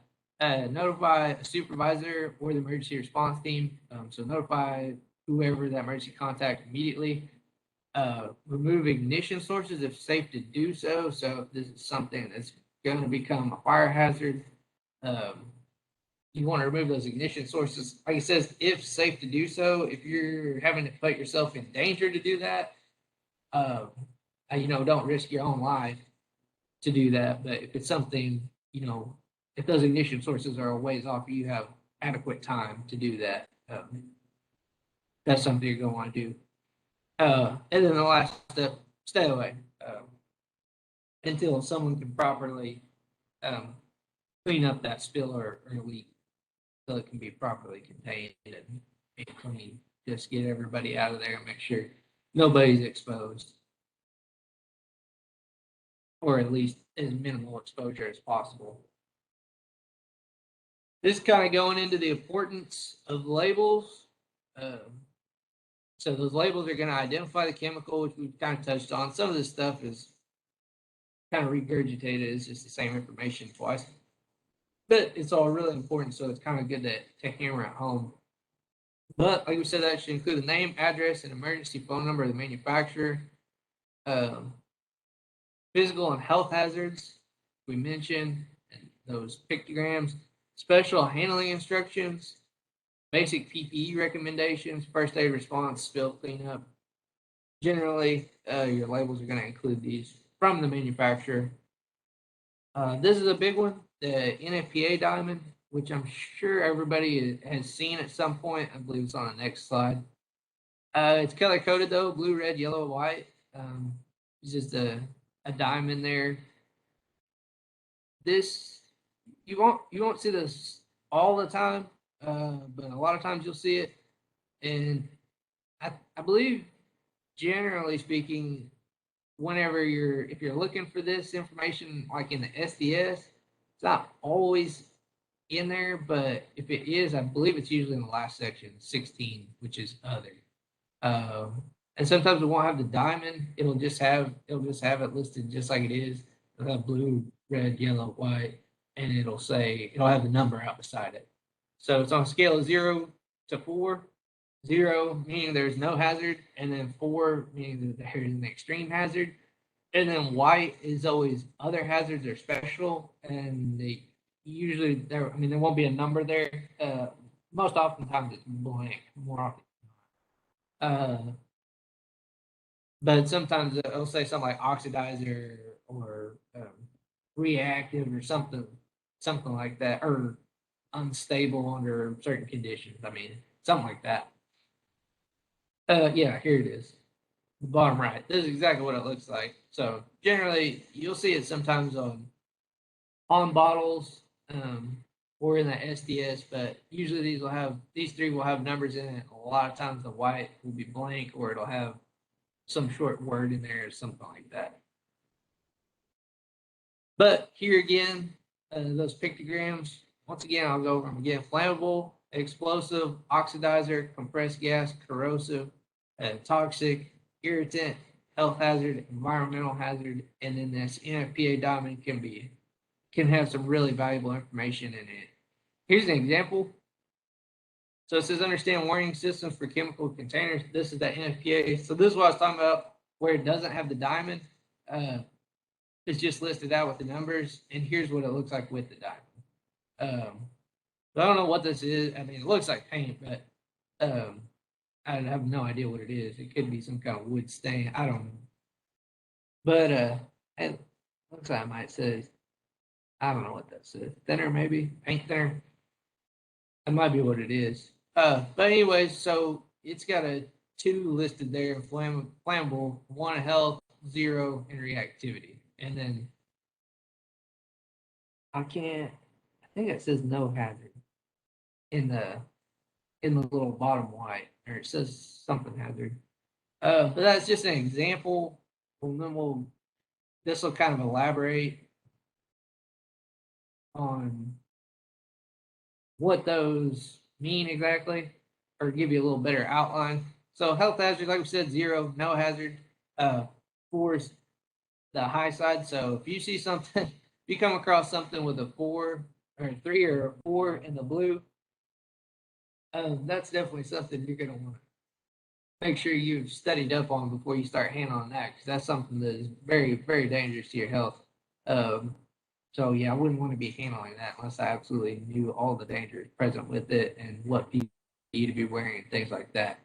So for the red, for the fire hazard, so this kind of lays it out. So if it is a 4, which is obviously going to mean it's extremely flammable, that means it has a flash point below 73 degrees. So that means it doesn't have to be too hot outside for this to catch on fire. 3 below 100. So hot day in the summer, it's catching on fire. And then 2 above 100, not exceeding 200. And then 1 above 200 degrees Fahrenheit. So it's going to get pretty hot. And then 0 will not burn. Then reactivity, 4 means may detonate. 3 is shock and heat, may detonate. 2 is violent chemical change. 1 is unstable if heated. And then 0 is stable. And some examples for the specific hazard, it says acid, alkali, corrosive, oxidizer, polymerization, radioactive. That's one you do see on some stuff, radioactive. And then use no water. So do not mix it with water. I say you see radioactive, you actually don't see that very often, but it's one that whenever you see it, you know what it is, just because of that symbol. And you actually, I should have said that wrong. You don't come across that very often. Labeling requirements. So those labels must be keyed to the SDS. Kind of mentioned before, but obviously that information has to match. You can't put conflicting information on there. So all of the information on the product or the label must match the information in the SDS. And it's going to if it was supplied by the manufacturer, but this is talking more about those secondary containers. If you're paying something in a secondary container, you just need to ensure that information matches up. And those labels must contain, like we said earlier, the identity of the hazardous chemical, appropriate hazard warnings. So that's going to be those pictograms we talked about, and then the name, address of the chemical manufacturer, importer, or responsible party, and their emergency contact info.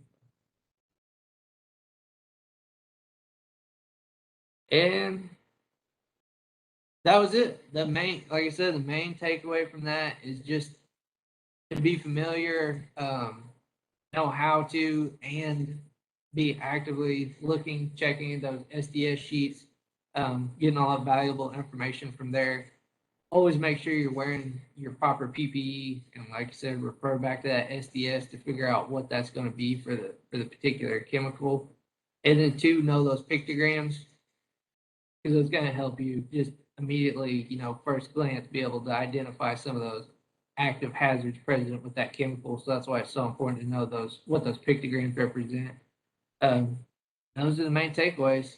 That was the end of the training. If anybody's got any questions.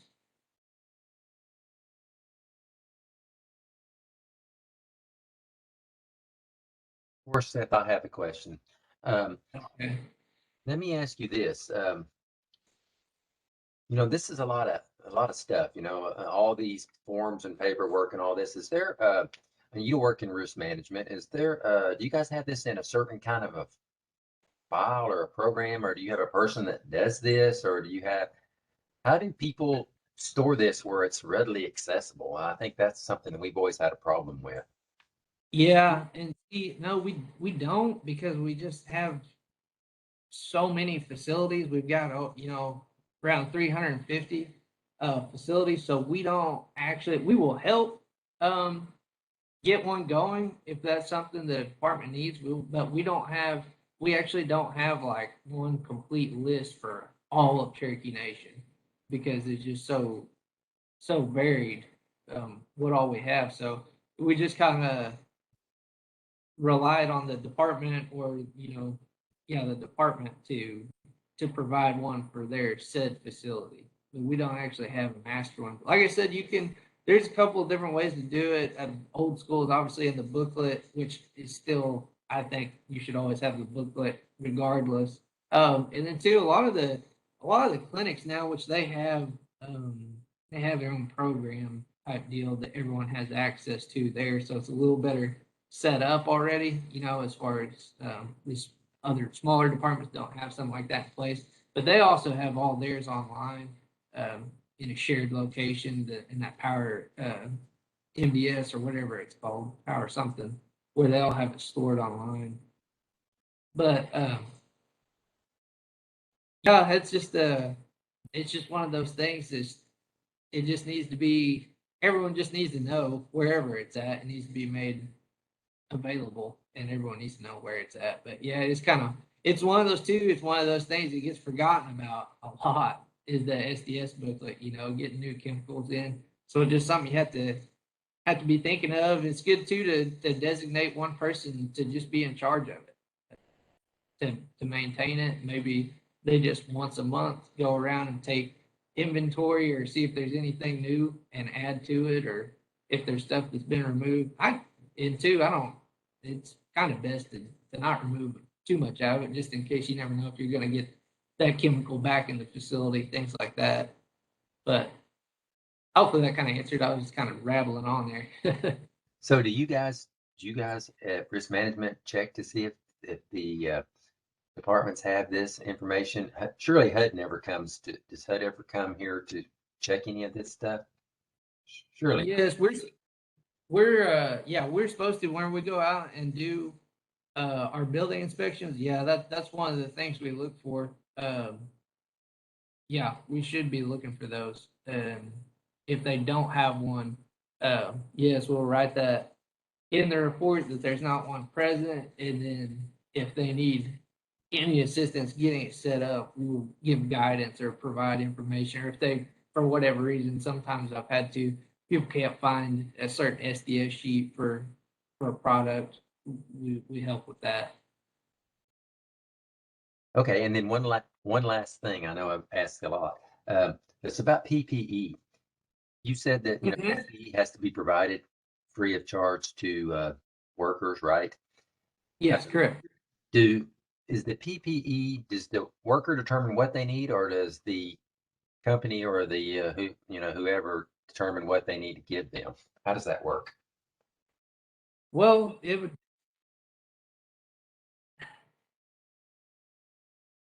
Well, I guess ultimately it would be the employer's responsibility, but hopefully that would be a working, you know, a conversation between the two.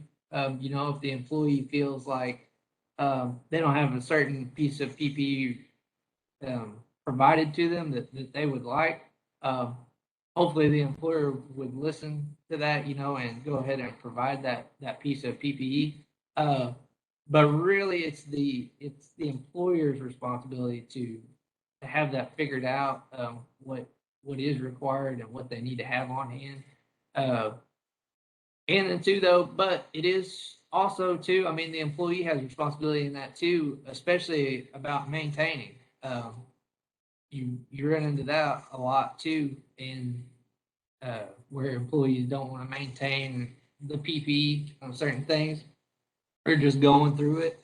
And that some of that responsibility definitely falls on the employee to make sure that PPE is maintained, that they're not abusing it, things like that. But it should be both, but ultimately, I guess the employer should already have that figured out. But if there's something new that they're doing, or some kind of new process that the employee's doing, and they say, hey, we've noticed there's some sort of hazard with this, whenever we're doing it, then hopefully they could work with the employer, and they would get the necessary PPE required provided.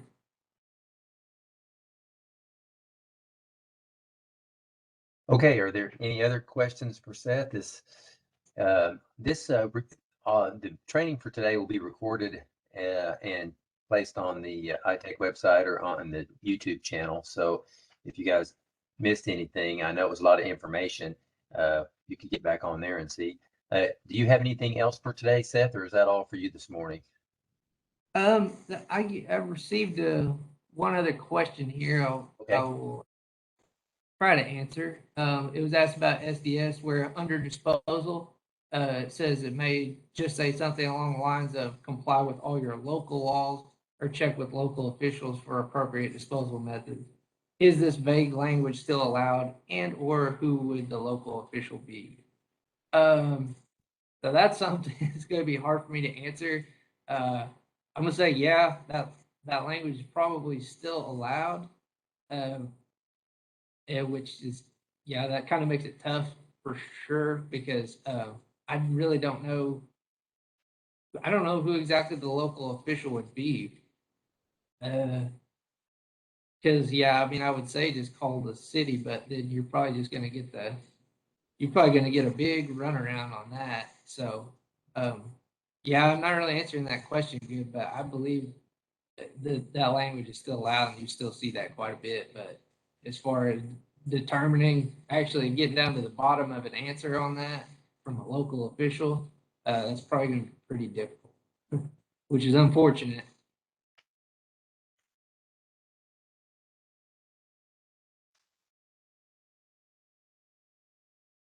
Okay, any other questions? We have plenty of time here. If not, if that's all from you, Seth, and there's no more questions, let's go ahead and break for this morning, and then we'll start up right after lunch at 1. If everybody wants to be back on and listen to the other presentations. Anything else, Seth, from you? No, I don't have anything else.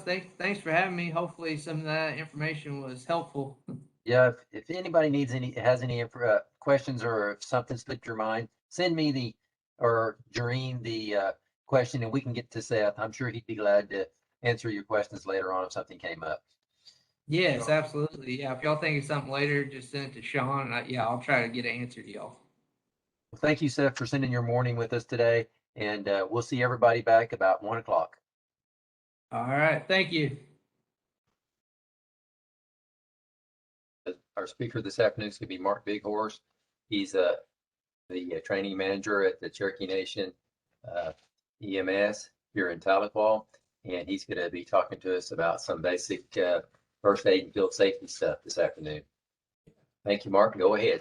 Hey, you're welcome. Sorry about that, guys. Had a little technical difficulties. I had Jimmy Carson over here. He's lining things out for me. He's going to help me this afternoon, and we're going to cover just the basic CPR first, and then we'll take a little break. We'll get some little items together for general first aid. And as far as CPR is concerned, you know, if you guys have taken this webinar thing that we had a few months ago, basically the same thing as far as CPR hadn't changed yet. They want you to, you know, do your 30 compressions within 15 seconds or 2 per second. They're looking for 120 compressions a minute. So it's pretty quick. And, you know, different reasons people go into cardiac arrest, you know, could be, yeah, they get an old man like me, you know, Hey, Mark. bad living. Hey, this is Sean. Hey, can you tilt your camera up just a little bit where we can see your face also? We see the dummy. But there we go. That's me. You don't want to. Is that a We little want to better? see both. We want to see both faces, the dummy and you. Can you see both? Maybe to the other way, just a little bit more the other direction. A little bit Hold further on. down. Maybe about right there. Well, That's about as close as we're going to get, I think. I can move this table back just a bit. How about That's that? good right there. Awesome. Thanks, sir. Sorry. Yeah, different reasons people go into cardiac arrest. One, you know, they just bad living. I like cheeseburgers, like pizza. It'll kind of bite me if I don't watch what I'm eating. Some people just have bad genes. They make bad cholesterol. And then some people, you know, they overdose on opiates. And we'll cover the use of Narcan. And we'll cover where you can get some Narcan. That way you can keep it with you. Right now it's free of charge. And it's a very good drug, very safe drug to use. If they don't need Narcan, you give it to them, you didn't hurt them one bit. It's like squirting water up the nose. And we'll cover that in a few minutes. But right now, with CPR, again, different reasons people go into cardiac arrest. But the main reason is if they're having a heart attack, you need to learn how to, you know, what the signs and symptoms are as far as, you know, what you're looking at. When the person's having an active heart attack, they don't present the same way. They don't do the Fred Sanford, you know, Red Fox, Elizabeth going to meet you, honey type of heart attack. That's classic signs for a guy. There's different signs for women. Also, for diabetics and elderly, they may not feel any pain at all because of the neuropathy setting in on the diabetes, with the diabetes, and they may not have pain receptors when they're getting older that they had when they're 20 years old. So classic signs could be substernal chest pain. They can be walking around kind of clutching their chest. It may be moving down the left arm. It could localize, the pain could localize in the shoulder or elbow. And if they're having all that chest pain is radiating and it's shooting up to the jaw, that's a bad heart attack. That's in a bad spot. You ever heard the term widowmaker? That's what's happening here. So a lot of people, they go to the dentist thinking they're having toothaches, but actually they're having a big heart attack. The best thing you guys can give them is first aid. Say you're out in the field, you're walking, you're checking different places out. You're checking waterways out. You're hiking up a hill or something. And all of a sudden your partner starts getting a little short of breath, kind of walking around trying to rub that pain out.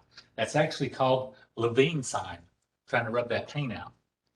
The clot's right there, and what's happening is the blood's not getting to the heart muscle.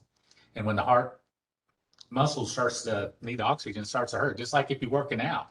You're working out your arms or legs, the muscle group that you're isolating, you're using that, and all of a sudden they start to burn, they're crying for oxygen. Same thing with your heart. It's crying for oxygen. So it needs that oxygenated blood. And what you're looking at is Levine's classic signs. Levine sign can radiate. Also look at them. They could be really sweaty, more so than what the temperature is outside. And also shorter breath. They look bad. A lot of times they're pale, ashen. They just look sick. Now for that's classic signs. The best thing you guys can do as far as first aid out in the field, carry some aspirin with you. If you can find baby aspirin, give them 4 baby aspirin. The makeup of aspirin is acid, and the acid in that aspirin will kill red blood cells. That's how it thins the blood. And you want that blood thin enough where it goes around the clot to get to the heart and muscle. Also, for ladies, sometimes it's like, they got it in the shoulder blades, like in between the shoulder blades, sometimes the pain. And it can be in 1 or 2 shoulders. Usually the ladies have a different type of heart attack. It's in a different spot. That's why when we get there, as far as EMS, we do the 12 lead, we can do a 15 lead, we can do an 18 lead.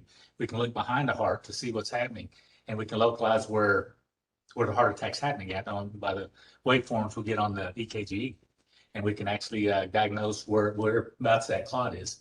But it takes the cardiac monitor to do that, but you're looking for the outward signs. For the ladies, it could be back pain, could be shoulder pain, but along with that, they're going to have that sweating, the shortness of breath, probably sick to their stomach. And then you ladies, if you don't normally have your ankles swell up, and all of a sudden you have all these associated signs, and your ankles are swollen, something's happening. You're probably having a heart attack. The best thing you guys can do, if you have aspirin, 4 baby aspirin or 1 regular adult aspirin. If all you have is the adult aspirin, we're looking for 324 milligrams of aspirin, and that is 1 adult aspirin. They'll have to chew it up and give them just enough water to get that bitter taste out of their mouth. And don't make them walk anymore. Okay, we can come after them if they're out in the field, because every time they walk, that's putting an oxygen demand on the heart even more so. So if they're walking in and all of a sudden they're getting short of breath, they're clutching their chest, set them down. And it's because they're having a heart attack at that point. And if you try to make them walk out, the oxygen demand of the heart's crying for more blood. And if they're not going to get it, then they may go out on you. You may be doing CPR. So what you need to do, if that happens, God forbid, call 911. We're going to check for responsiveness. And what we do is we go by a scale. It's called ABPU, AVPU scale. A stands for wake or alert, which at this point he's not. B stands for verbal. That's where you look at him, you kind of touch him, you say, hey, you okay, you all right? What you're trying to do is get some type of response out of them. If they're only responding to verbal, that's not normal. Go ahead and call 911. Could be a diabetic issue, could be low blood sugar, could be could be a medication issue. They're taking too much of medication or not enough medication, or some type of other medical emergency. If they're only responding to verbal, again, call 911. If they don't respond to verbal, take it one step further. ABP stands for painful. If anybody's ever grabbed you by the head and scobbed your knob, do that technique on their chest, right on the center of the chest. Or if anybody's grabbed you by that muscle and pinch the heck out of that muscle, you can do that to them. What you want to do is them to feel that pain where you get some type of response out of them, whether it's a grimace on their face, you're listening for a moment groan, and then trying to push your hand away from the pain. You're getting a response. Again, that's not normal. Call 911. If you have a cell phone, you have good cell service, hopefully, put it on speaker and they'll get to your location. If they're not totally awake or alert, they're not responding to verbal, they didn't respond to painful steam line, U stands for unresponsive on our AVPU scale. At that point, what you want to do is definitely call 911 or have somebody do it for you. And at this point, we're going to come back to them. We'll do a head tilt, chin lift. One hand on the forehead, the other one at the bony part of the chin. Again, I like to say, if they're an old man like me, grab a couple of chins, tilt the head all the way back. And what we're going to be doing is this. A long time ago, we used to have to look, listen, and feel. We don't have to do that anymore. We're doing it from up here. We're kneeling alongside of them, and we're just doing our look, listen, feel from up here. Sometimes what you're doing with that technique is getting that tongue off the back of the throat. When they're laying on their back and they're unresponsive, that tongue falls back. That it blocks the airway.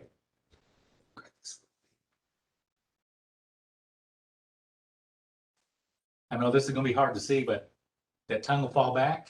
And when you're doing a head tilt chin lift, you're just stretching that tongue off the back of the throat. You're opening up that airway. Okay. You have two little tubes. You have your air tube, your windpipe, your trachea, then your esophagus. Okay. So what you're doing is stretching everything off the back of the throat. You may have some brain activity, and if the brain can't maintain its own airway, you maintain it for them at this point with the head tilt chin lift. It may sense, hey, I got a clear airway, I can breathe now. So you're going to hold that open for about 10 seconds. Look and see if they're going to start to breathe. You're looking for any rise and fall of the chest. You're listening for any air coming out of their nose and mouth. And after 10 seconds, if you don't see anything, that's your cue to go ahead and start your compressions. Okay. What you want to do is expose the chest. If they're wearing a button shirt, pop the buttons open. If they're wearing a t-shirt or a polo shirt, lift that over the chest, and you have to see the skin. And what you want to do is, there's nothing to measure anymore. You don't have to find a rib cage, find that xyloid process, like we used to have to. Stay in the center of the chest, right between the breast, heel of your hand, whichever hand you want to compress with. Keep that arm stiff as possible. Interlock if you want to. You can place one hand on top of the other, grab your wrist, doesn't matter. You're doing the work, so get comfortable. Again, we're kneeling alongside of them, and we have to be on a firm, flat surface, preferably the ground or the floor. If they're in outdoors, kind of get them as level as possible and start your compressions. If they're in any vehicle, any seat in the vehicle, pull them down to the ground. If they're in any furniture in the house, a bed, a recliner, a couch, you have to pull them down to the floor. Okay. At that point, heel your hand right in the center of the chest. We're kneeling alongside of them, and whatever arm that we're compressing with, keep it stiff as possible. And it's pretty quick. You get your 30 compressions within 15 seconds or 2 per second. We'll do that 5 times, roughly 2 minutes. At that point, if there's somebody there to relieve you, have them take over. If you're by yourself, you got to keep on going. Okay. Don't stop. They need what you're doing. What you're trying to do with that technique is you're actually beating the heart for them. Okay. You're the heart at this point for them. We're just beating it from outside their body. Okay. When the heart beats internally, you have the atrium, you got the ventricles, and when that electrical activity hits the atrium, it contracts and twists, squirts the blood down to the ventricles. That electrical activity goes down to the ventricles, it contracts and twists. So you have boom, boom, boom, boom. It creates blood pressure right then. Okay, since we're actually squeezing the heart in between the breastbone and the backbone, we're just squeezing that heart like a big sponge. Okay, we're at about a 75% deficit. We're only doing roughly 25% what the heart would normally shoot out blood-wise. And what we're trying to do is get that blood from point A and the rest of the heart to point B, the brain. We're trying to save this as much as possible. And the only way to really save this, compressions. So it takes about 8 to 12 good compressions to get that blood pressure built up, since we're at that deficit when we're beating the heart outside their body. So it takes about 8 to 12 good compressions. That's why they changed everything.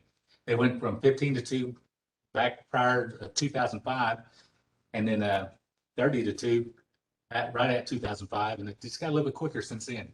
2005, your 30 compressions was within 22 seconds. 2010, it was within the 18 seconds. And 2015, they wanted your compression rate, 30 compressions within 15 seconds. And it's pretty quick. So it goes something like this. Okay, we've done all our assessment. They're not breathing after 10 seconds. Pop the clothes off the chest where you can see the skin. Heel your hand right in the center of the chest. And pretty much like this. 2, 4, 6, 7, 10, 12, 13, 14, 15, 16, 17, 18, 19, 20, 21, 22, 23, 24, 25, 26, 27, 28, 29, 30. After your 30 compressions, you got an option. Your big question that you have to ask yourself, do I want to breathe for them or not? If you don't want to breathe for them, it's kosher just to do compressions only. Just take a deep breath, keep on going. If you want to breathe for them and you don't have any equipment with you as far as a barrier device, you want to do mouth to mouth, what you want to do is pinch your nose, tilt the head back. Your mouth's going to cover their mouth. Give just enough breath to make the chest move. That's it. You don't have to get your full lung capacity into them like we used to have to. Just give that breath, 2 breaths, just enough to make that chest move. Okay. If you wanted to breathe for them, but you didn't want to do mouth to mouth, you can use the fabric of your shirt or their shirt.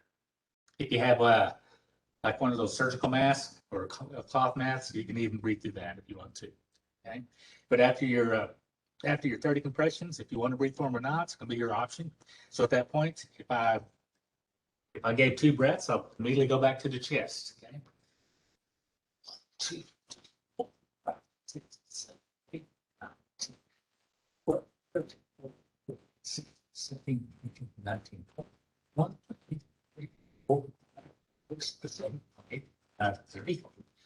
2 quick breaths if I'm breathing. If not, take a deep breath, keep on going. We have 3 more. If you have to do this, count out loud. That way it kind of keeps everything more mechanical, not personal. If you're not counting out loud, you're counting and you're using inside voice, you have time to think about this. And the more you think about it, the more you're thinking, well, this guy was alive just a few minutes ago. Now he's not. But you are keeping them alive with your compressions. Okay. So don't think about it. They need what you're doing. So if I want to breathe for them, 2 quick breaths. If not, keep on going. 6, 7, 8, 10, 15, 14, 15, 16, 17, 19, 20, 24, 5, 6, 7, 8, 9, 30. 2 quick breaths if I'm breathing. If not, take a deep breath. I got 2 more.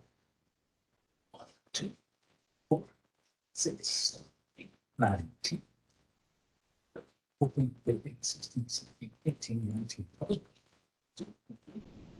5, 6, 7, 8, 30. 2 quick breaths if I'm breathing. If not, my last cycle. 2, 3, 5, 6, 7, 8, 10, 12, 13, 15, 17, 18, 19, 20, 21, 22, 24, 5, 6, 7, 8, 9, 30.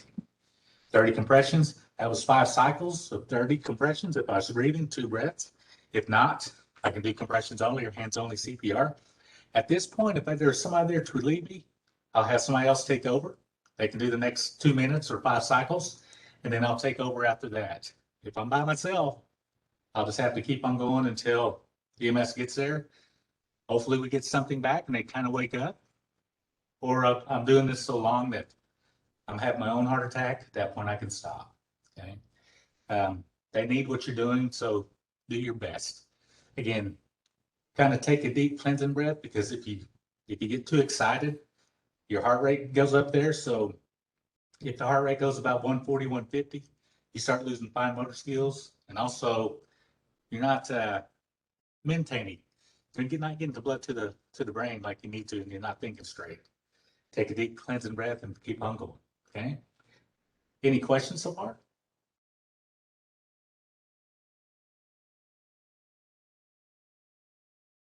Good. Okay. Now you're going down 2 inches deep. Okay.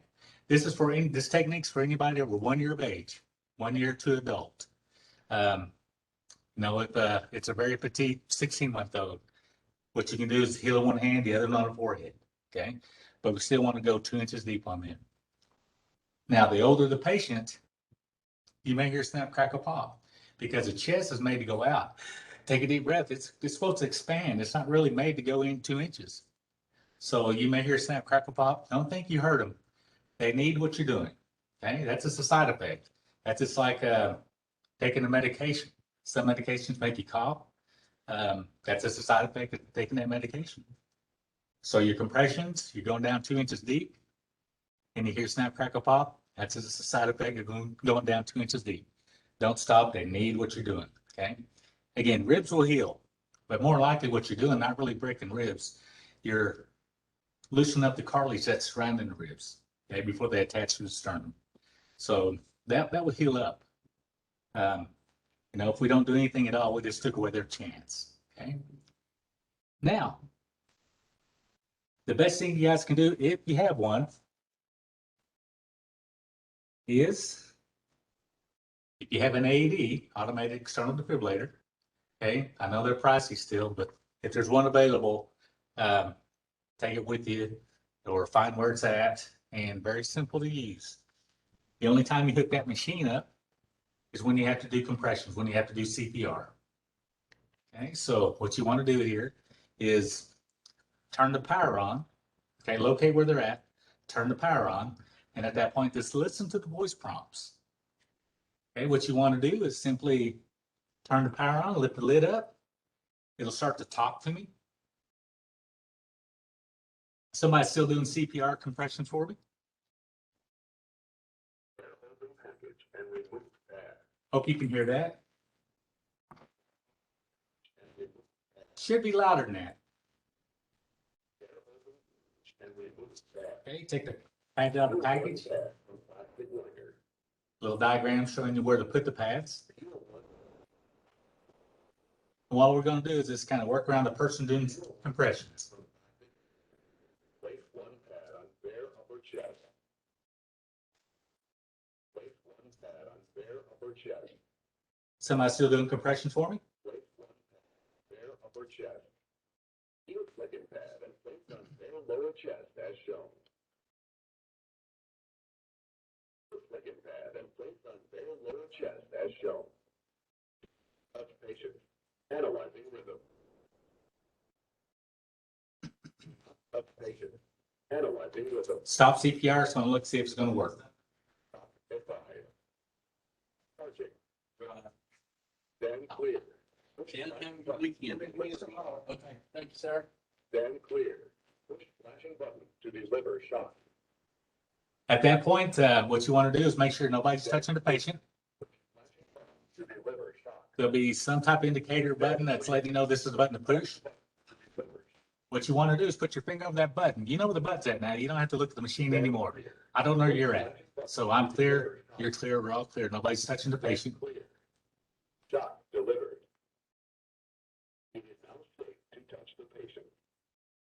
Give 30 compressions. Then give 2 breaths. If you hadn't already done so, start CPR. CPR. Some machines have a metronome that'll kind of keep you back on track. It's going to count down to 2 minutes for you, your 5 cycles of 30 compressions.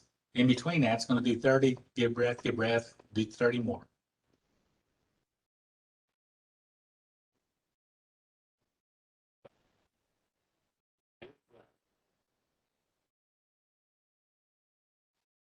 Don't turn the power off and don't take the pads off, even if you get something back, because whatever happened can happen again. So we want to be prepared. Well, that's what we're hoping for. We're hoping to get something back. And if we do, just kind of keep them calm as possible. It's going to take a little bit for the brain to get the oxygen. So they may kind of be a little bit combative. They can be kind of argumentative, like, you know, what's this? What did you do to me? You know, what are these things? So just take a little time, just be patient with them and just kind of give that brain enough time to get the oxygen and the brain reset. At that point, have them just kind of just tell them relax. You know, we had to do CPR on you. We shocked you, and we're waiting on the ambulance to come. But sometimes you have to prep the chest. If you have to prep the chest, most of the times these machines will come with a razor, some gloves, a pocket mask, a pair of scissors, some antimicrobial wipes, and some paper towels. Everything you need to prep the chest. If they're very hairy, what you want to do is just razor them down where the patches go. Put your patches on there. If you have no razor, but you have 2 sets of good pads, put the first set of pads on there. This machine knows if it's making good pad to skin contact. If it's not, it's going to repeat itself. If it keeps repeating itself, just give them a wax job. Get the pad and just rip it off. It's super sticky. It's kind of like a sticky bug trap. So it's going to take some hair off. So you'll have 2 bare spots. Get the fresh pads and hook them from your machine. Hook the fresh pads up there and put the fresh pads where the bare spots are. And you should be ready to go. Sometimes these kids now will get these people, I should say, will get piercings. And it's not really necessarily what you're thinking. There's piercings they have where it's right below the collarbone. They'll have a stud sticking out. And some of them have a Teflon rod, some of them don't. And then they'll have another piece of jewelry sticking out on the other side beneath that collarbone. If you don't have your tools to take this out, to take the studs out, you can just move that 1 inch or 2 away below the stud. We just want that pad those two pads and the heart in between those two pads. That's what we're looking for. If they have a medication patch, what we need to do is get your gloved hands, pull that medication patch off, and get the paper towel and just wipe that excess medication off. Okay. But if you get that medication on, you just remember it's transdermal. It goes through skin. It's designed that way. And if it's something like nitroglycerin, they need it. You may not. And if you get the nitroglycerin on you and it goes through your skin, what nitroglycerin does is simply open up the vessels. Okay, they have a known, I guess, cardiac disease, atherosclerosis, hardening of the arteries. And so they need that nitroglycerin to kind of help the arteries open up a little bit. With the atherosclerosis, the artery gets so hard that they can't dilate and constrict like normal. So they need that extra help with the nitroglycerin. So it kind of helps them open up a little bit to kind of get more blood flow to the heart. Okay. So if you don't need it, it's going to open up your blood vessels. You just kind of doubled your container size within your body by opening up those vessels, and you're not going to get the blood to the brain, so you may go out. Okay. So gloved hands, pull the medication patch off, wipe it off with the paper towel, and then put your pads on there. You may have a cancer patient that has a portacat. It's usually on the right side, and it's unmistakable. It's underneath the skin. Could be a single port, could be double port, but it's unmistakable. It's pretty good size. If there's any medical device on the underneath the skin where you have to put your pad, just move it an inch or two away, okay, and you'll be fine. A lot of times, pacemakers and implanted defibrillators, they're upper left, so it's not going to come into play at all. Okay, you can still put your upper right, lower left. Okay, but sometimes I do replacements down here. So what you want to do is look for a scar, and if you see the scar, just kind of feel, and if you feel that device underneath that skin there, because they're making the devices smaller and smaller, you can just move that other pad this inch or two away from it. We don't want that pad right over that device, because that device will absorb some of the electricity that we want to go through the skin to get to the heart. This is not a jump start machine. It don't jump start anything. It's I know on TV they portray it like a dead battery, and say your vehicle's got a dead battery. You get that device out, and you jump start machine that you put on your battery, and it gives that battery some extra power. This doesn't do that. All this does is it's like a big reset button.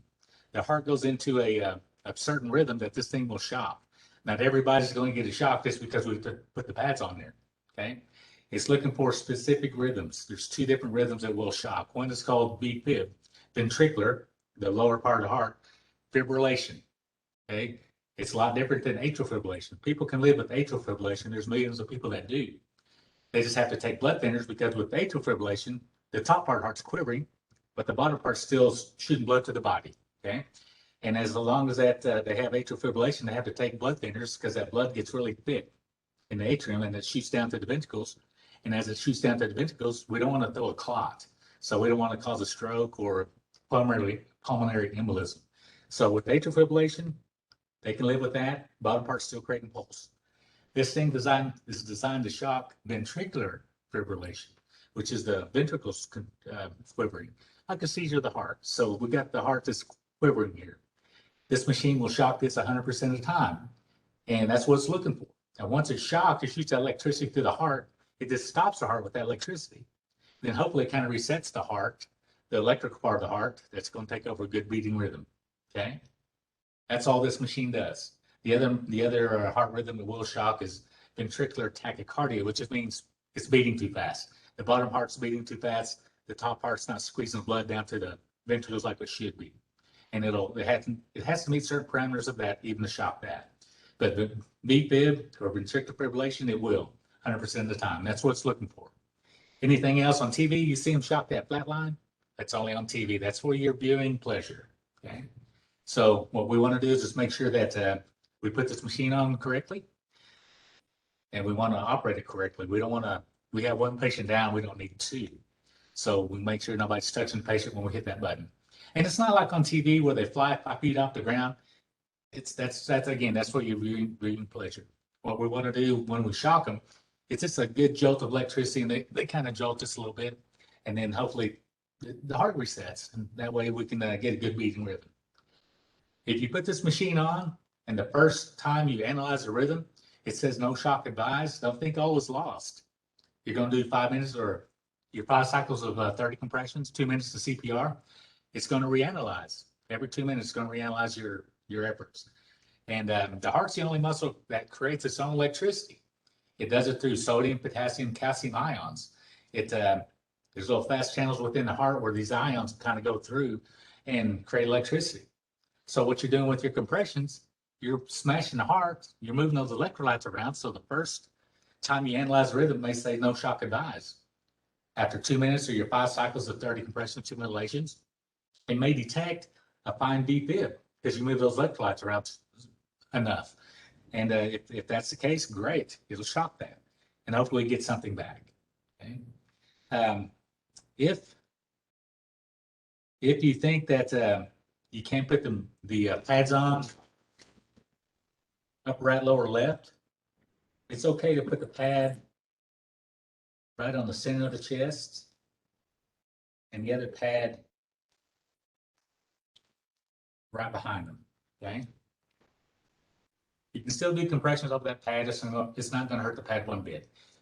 The reason why I say that, it may be so much going on. They have piercings, they have medical devices implanted on them. So if there's so much going on, you're not sure if you can go ahead and put upper right, lower left, it's okay to put one on front and one directly behind them.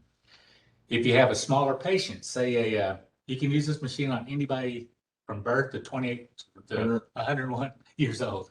I was going to say 28 days, but from birth to adulthood, you can use this machine on. So if you got a newborn, obviously you can't put your pads up right, lower, left. Put them on the front, one on the back. It's okay. If you got an old medic that happened to fall out in front of you, and you got to put this machine on them, and they have DNR tattooed on their chest, that's not a legal document. We have to have that DNR piece of paper, and unless they got it in their pocket, and we know it's in their pocket, we really don't know. So we're going to do our best to get them back. But DNR stands for do not resuscitate. And if they have that tattooed on their chest, again, that's not a legal document. Go ahead and do your compressions. Okay. We have to see that piece of paper. Again, if you think you have to put the pads on the front and on the back, that's fine. That's okay. And that's the AED. Anything else, Jim? I'm kind of going fast. You just don't want the pads to touch is your big thing.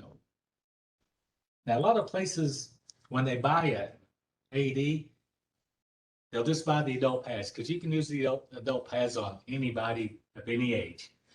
You can put these on a newborn, a child, and the adult. Okay, just because these pads are pretty expensive, and to get a pediatric pad, most of the time people just buy these adult pads, and that's good. That's okay. This, yeah. You can kind of show them how to put it on the bottom.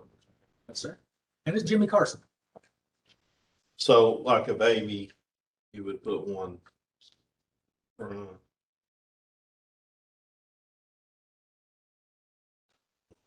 on the back.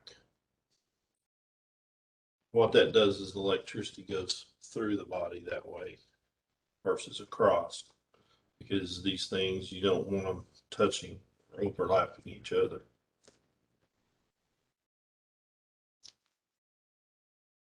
Is there any questions on the adult or Over the the AED. AED?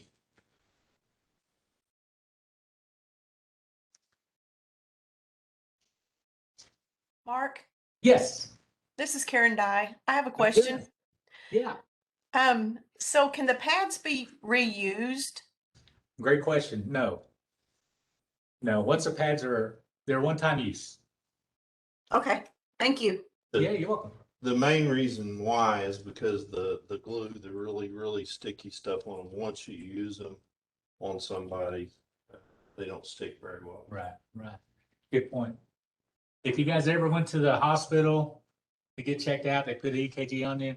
That's kind of those little sticky pads they put on you. That's the same type of adhesive that they have on these pads, but there's more area on the pads. So, and you know how bad they stick. When you're trying to peel them off, it kind of hurts.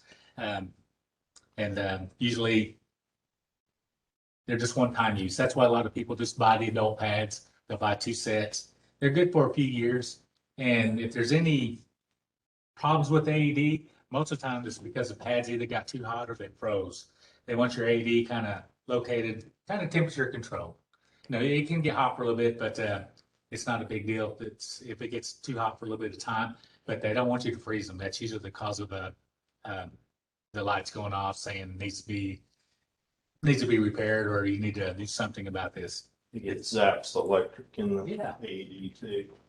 And the AEDs, typically don't have I mean, they have an internal battery, so it's not like you can change the battery in them. And the pads sometimes will freeze if you get it too cold. The glue will actually get too cold. Yeah, awesome. Okay. Think that. Good. Okay. Let's cover the infant real quick, just kind of, some of you may have some babies out there. And this is one of the, every time you have a parent, anytime you are a parent, you're always thinking about, you know, what'll happen if my baby stops breathing, or what'll happen if, you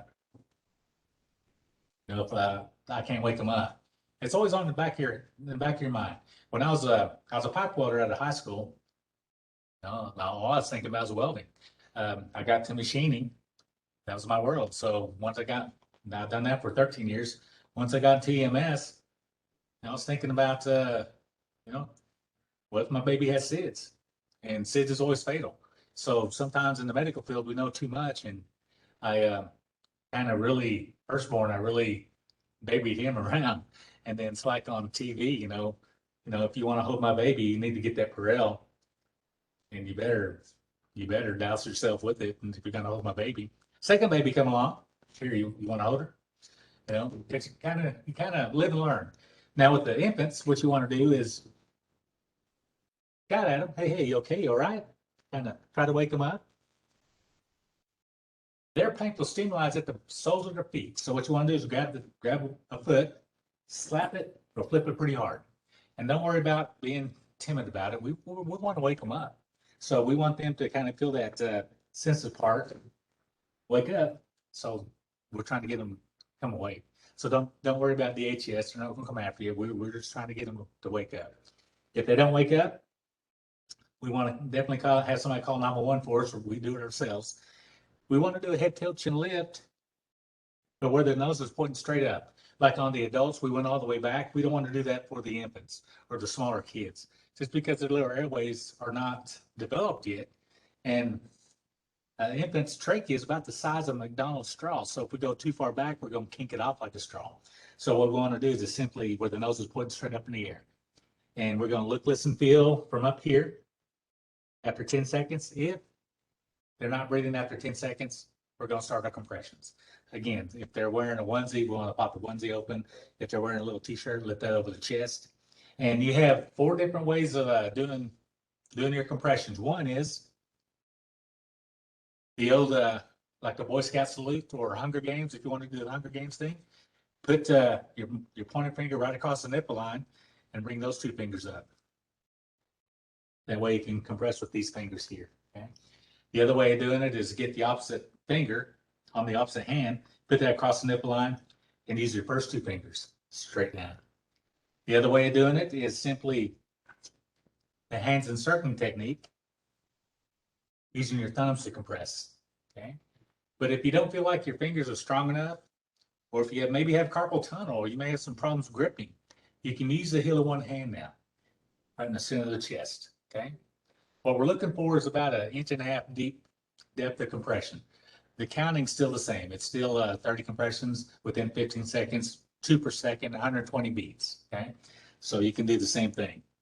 It's heel of one hand. Their bones are very pliable. They don't snap, crack, or pop. Their cartilage it's very pliable too, so they give a lot. Physically, they're easiest to do. Emotionally, they're the hardest to do, just because the baby's not supposed to be in this situation. And again, keep it more mechanical. Try to disassociate yourself from what's going on here. They need what you're going to be doing for them. Compressions. You know, we want that blood to circulate around, especially to the brain. And a lot of times it just takes a little bit and hopefully they'll kick off, but, and come back. But, sometimes they don't. Again, with CPR, it's just a chance we're giving them. It's not a guaranteed thing. So sometimes it don't work out the way we want it to work out, but don't kick yourself in the pants. If you only went 20 compressions, don't say, hey, they would be alive if I went 30 instead of 20. No, don't kick yourself. They need what you're doing for them. Okay. You did the best you can. We're hoping for a good outcome. Sometimes that outcome is not what we want, but don't kick yourself. Okay. They need what you're doing. But with the babies, again, very simple, very easy to do. Jim? If you do decide to do mouth to mouth on babies, it tends to be a little easier to make that decision sometimes. You do encompass their mouth and their nose, where on an adult, you're gonna pinch the nose to give the breast. On a baby, they're small enough that you're gonna cover both. Because you really don't have enough room to go in there and pinch the nose unless they're a pretty good sized baby, because American Heart says a baby is all the way up to 1 year of age. So an 11-month-old sometimes can be pretty big, and you might be able to pinch the nose. But it's recommended with the babies to cover the nose and the mouth if you're doing mouth to mouth. If you have some kind of a barrier device, it'll cover both. Real quick on the baby, I know on the adult, we didn't really cover the choking. Not yet. Oh, okay. Yeah, All right. go I ahead. guess he was gonna do that later. But on the baby, if the baby's choking, if they're just limp, the first thing you're gonna do is, I like to sit down with them. So you're gonna turn them upside down, and you want gravity to help you. You're gonna give them 5 back throws, supporting their head. And then you do 5 chest thrusts, which is the same as the CPR with the fingers. And as long as they're still limp, not breathing, you just keep doing that till something comes out. If they start gasping or breathing, look in the mouth, see if there's anything that you can reach with your pinky. If not, watch them, see if they're going to breathe. But make sure and call 911 to get somebody out there, because any baby, just like any drowning, should be evaluated at the hospital by a physician. Babies, especially when they get to crawl around, put everything in their mouths. So it's best to, keep a close eye on them. If they do choke, call 911. Get someone there to evaluate them.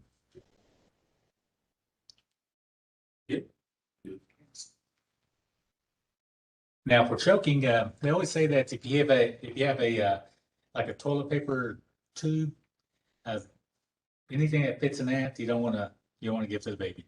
At one time they said the 4 things that get choked on regularly is hot dogs, grapes, hard nuts. It depends on if there's a food allergy or not, and candy.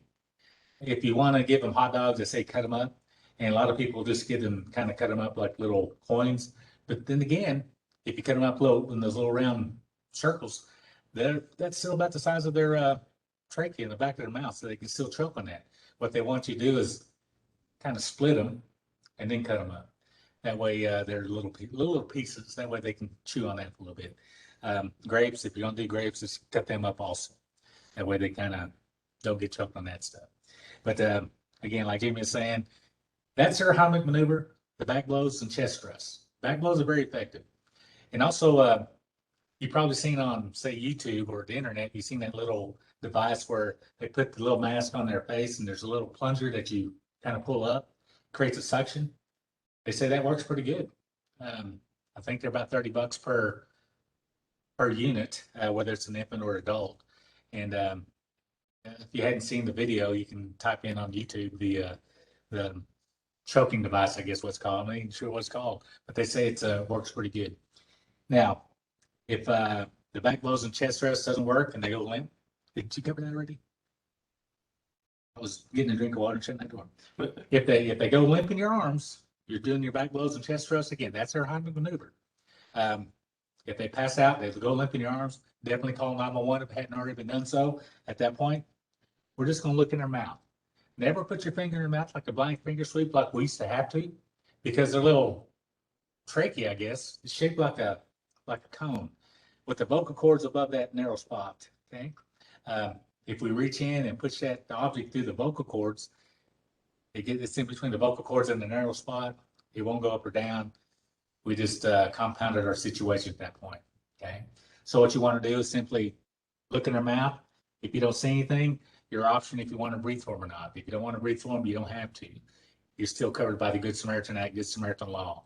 Okay. We just need somebody to do something for them. So if you decide in your head, I don't want to breathe for them, you don't have to. Just look in their mouth. You don't see anything, don't put your finger in there. Start your step to CPR.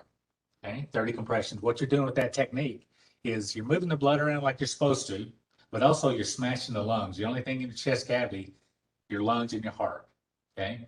So you're moving the blood around, but also you're smashing the lungs. So hopefully after 30 compressions, whatever air is left in their lungs, we can force that object to the point where we can see it after 30 compressions. Okay. So 30 compressions, we'll look in their mouth. If you don't see it, again, it's going to be your option if you want to breathe for them. If you want to breathe for them, what you want to try to do is your mouth will cover the nose and mouth, give them 2 quick breaths. What you're trying to do with your breaths is you're trying to force air around the object to get to the lungs, or you're trying to force it down to one lung. The force of my breath is a lot less than the force of my finger. So if it'll go down with my breath, great. We're sacrificing one lung so the other one will inflate, life over limb. If I push it down with my finger, it won't go over down. Okay, so I'm just looking. If I don't see it, I'll give a breath. That first breath doesn't go in, reposition. For another breath, that breath doesn't go in, start to step to CPR. Okay, but usually the back blows works very effectively. Any question on the infants? We had a question earlier. I apologize because I didn't have the chat deal on, but Okay. Ryan wanted to know if when starting compressions again, do you do so while the pads are still on or remove them? Keep the pads on. That's a good question. Just keep the pads on. You won't hurt the pads doing compressions. So if it's on the front and back, you can do compression over the pads. It's not going to hurt the pad one bit, whether it's on the adult or the infant. But leave everything on until we get there. And April asked, if you're by yourself, is it more important to do the compressions or should you take the time to hook up the AED? If you're there by yourself and you're the first one there and you know where the AED is located, get the AED first. It'll take precedent over CPR if you know where it's at. Okay. People go into B-fib for a very short period of time. We want to try to capture that as quick as possible. If we can get there within the first minute of a cardiac arrest event, we can shock them, do CPR if need be. We have an 80% chance of getting something back. So the quicker, the better. If you know the AED is out in the hallway and something happened, this guy's here, I'm going to have to do CPR, get that AED first if you're by yourself. If there's somebody there, if Jimmy was there and I started compressions, I tell him, call 911, please bring the AED. At that point, he'll do both. And then hopefully we get something back. Great questions. Good questions. Okay. Now for the choking on the children and the adults, same technique. What the only thing different is, for the adults, we have to get express permission to touch them, even though we know they're choking. So if you're eating dinner tonight, and all of a sudden somebody's at the next table, they get up and they're coughing. Watch them. They are choking, but they're moving up there to cough. So at that point, you really can't do anything. They're coughing. If they get to the point where they're going, making funny noises, you can see on their face, they realize they can't breathe. They realize I may die from this. And they may be clutching their throat. At that point, you can do something. But before we even do something, we have to get permission to touch them if they're an adult. With the adult, just because an adult can refuse medical care at any time, even if he can't talk, he can acknowledge that you don't want any help, or he can acknowledge he wants help. So at that point, you have to ask him before you touch him, are you choking? Can I help? Hopefully, in some way, form, or fashion, he'll indicate that he wants some help, okay? But if he waves you off, legally, you can't do anything. If you touch him without his permission, you can actually be charged with assault and battery. Okay, so legality's kind of set in, even though we know he's choking. Two things will happen if you don't want us to touch him. Whether he gets the object out himself, that's great. If he doesn't, he's going to pass out. So it either comes out or he passes out. If he passes out, falls down to the ground, then it becomes implied consent. It's implied, if I wasn't so stubborn, yeah, please help me now, okay? For the children, any pediatric patient, if they're choking, that's life or death. So we don't have to get permission from mom and dad. We're working under implied consent, meaning it's implied you need to help this kid. Okay, so go ahead and do what you need to do. For the adult though, what I want you to do is don't stand flat-footed behind him. Okay, if he gave me permission to touch him, we know he's choking. So don't stand flat-footed behind him because he was in the middle of a good breath. It got interrupted. And you may only have 30 seconds before he passes out. So if you're standing flat-footed, you're trying to get your landmark, and all of a sudden he passes out, he becomes dead weight. It's hard to control dead weight. So what you want to do is put one leg in between his legs, okay?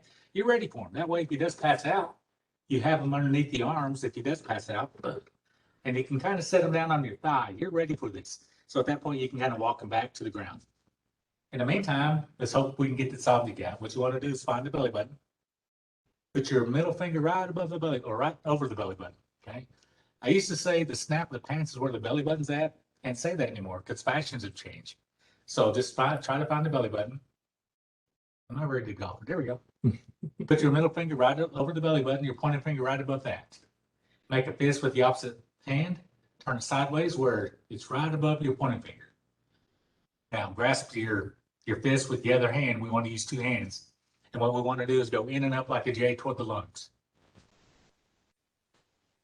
There's no set number. As long as he's conscious, this is all we can do for him. So usually this is pretty effective. Usually the reason why we're doing this, we're creating an artificial cough. Whatever air is trapped in the lungs, we're trying to force that air out like a big cough.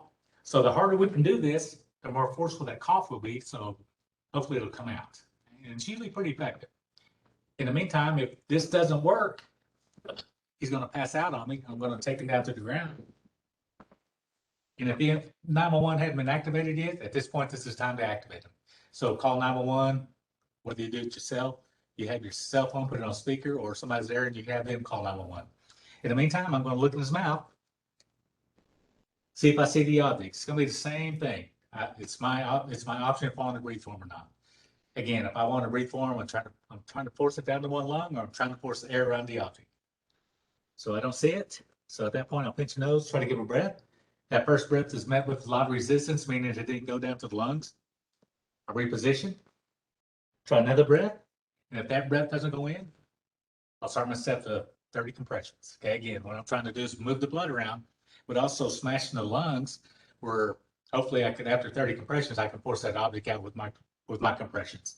And after 30 compressions, if I do see it, break it out. At that point, if I was breathing for him, I'd give a breath. If that made the chest move, I'll follow that up with another breath. At that point, I'll stay on my step to CPR until he starts to wake up. Okay. Now, if he starts to come around, but he's not totally with it, I want to turn him into recovery position and just kind of watch him. As long as he's breathing at that point, if he's breathing, that means he has a heartbeat because you can't breathe and not have a heartbeat. Okay. So I'll just turn him to the side and just kind of watch him like he's sleeping on the side. Okay. Just kind of support his head with his other arm and just kind of watch him. The reason why we're doing this is if he throws up, he's not going to aspirate it. Okay. We don't want them to aspirate any vomit because the stomach, there's a lot of strong acid in the stomach. If you ever had an upset stomach and you had like acid reflux, you know it, and you feel that acid down in your esophagus. So we don't want that acid tense liquid to go down to the lungs because it will destroy lung tissue. We don't want that. If you had somebody's second, third trimester, obviously pregnant, we don't want to cause any damage to the baby. So what we want to do is, she gave me permission to touch her, put one leg in between her legs, have her underneath the arms there. And what we want to do is make a fist on the center of the chest, two hands straight back. Okay. And same thing. We want to, the harder we can do this, the more forceful that air is going to come out. So hopefully we can do it to the point where we can get that object out. But same principle. If it doesn't, she's going to pass out. At that point, do your compressions. If you had somebody big and burly, can't get your arms around their chest, can't get your arm around their belly.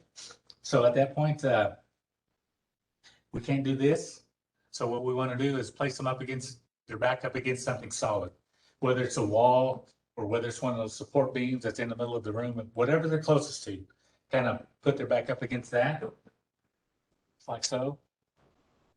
And your heel of your hand's gonna be right in the center of the chest, while they're standing up, and straight back, okay? And that's usually pretty effective. What if you're at home and nobody's around and you start to choke?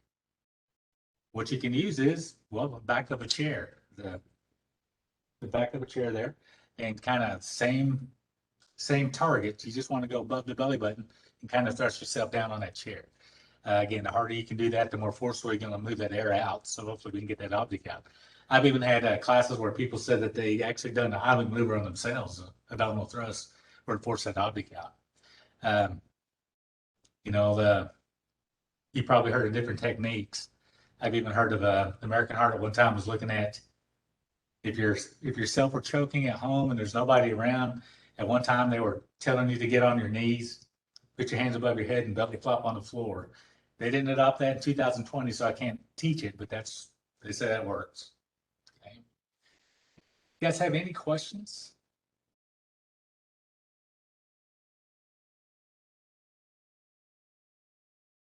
We good?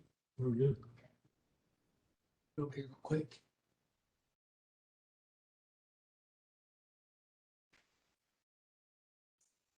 We was talking about why people will go into cardiac arrest.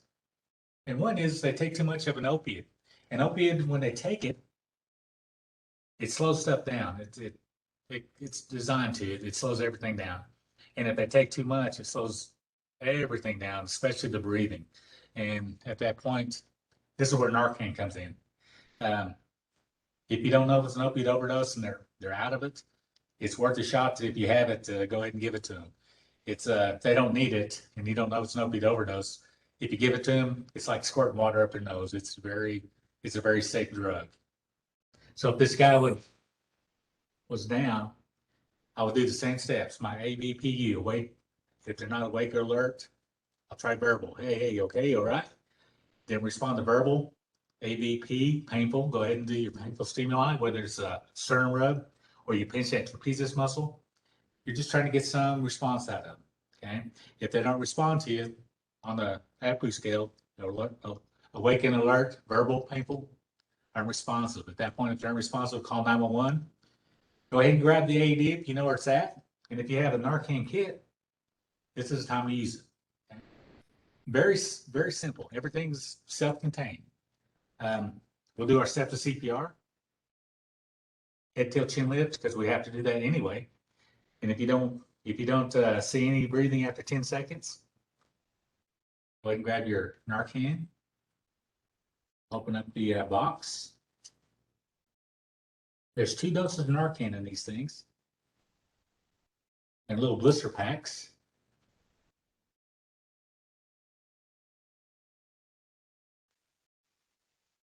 And within the blister pack, there's an instruction sheet. Again, this is not the time to read the thing. We have to get this drug. Everything's self-contained, nothing to put together, because they know that once your heart rate gets above 140, 150, you start losing fine motor skills. It's going to be hard for you to open up that blister pack. So grab this thing, hold it just like so. Head, tail, chin, lift, and just pick a nostril. It doesn't matter which nostril it is. What you want to do is put this applicator up their nose until the bottom of their nose touches your fingers. Okay. And simply hold that, pick a nostril, and squirt. It's slower absorption through the mucous membrane, so it takes about 60 to 90 seconds if it's going to work, and that plunger will stay depressed there. So we're not going to just twiddle our thumbs while we wait 60 to 90 seconds. We're still going to do our step to CPR.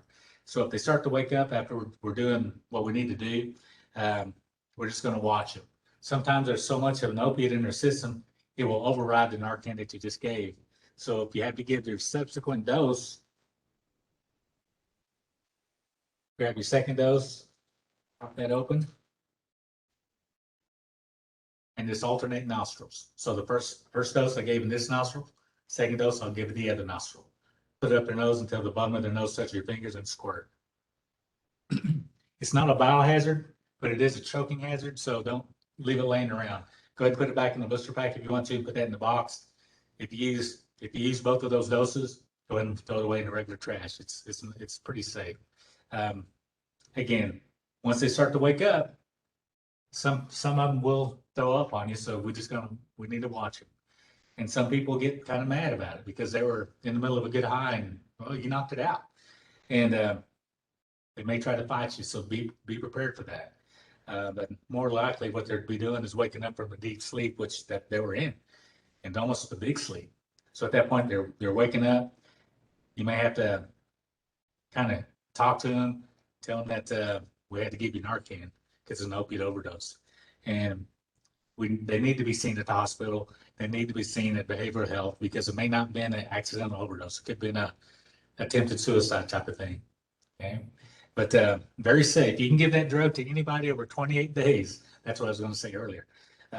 So from infants to adults, as long as they're above 28 days, we can give that drug to you. The police like it because they can give it to their drug dogs. There was an incident in Tulsa a few months ago where the drug dog sniffed that powder form of fentanyl. It overdosed the drug dog, but his handler, had the Narcan kit.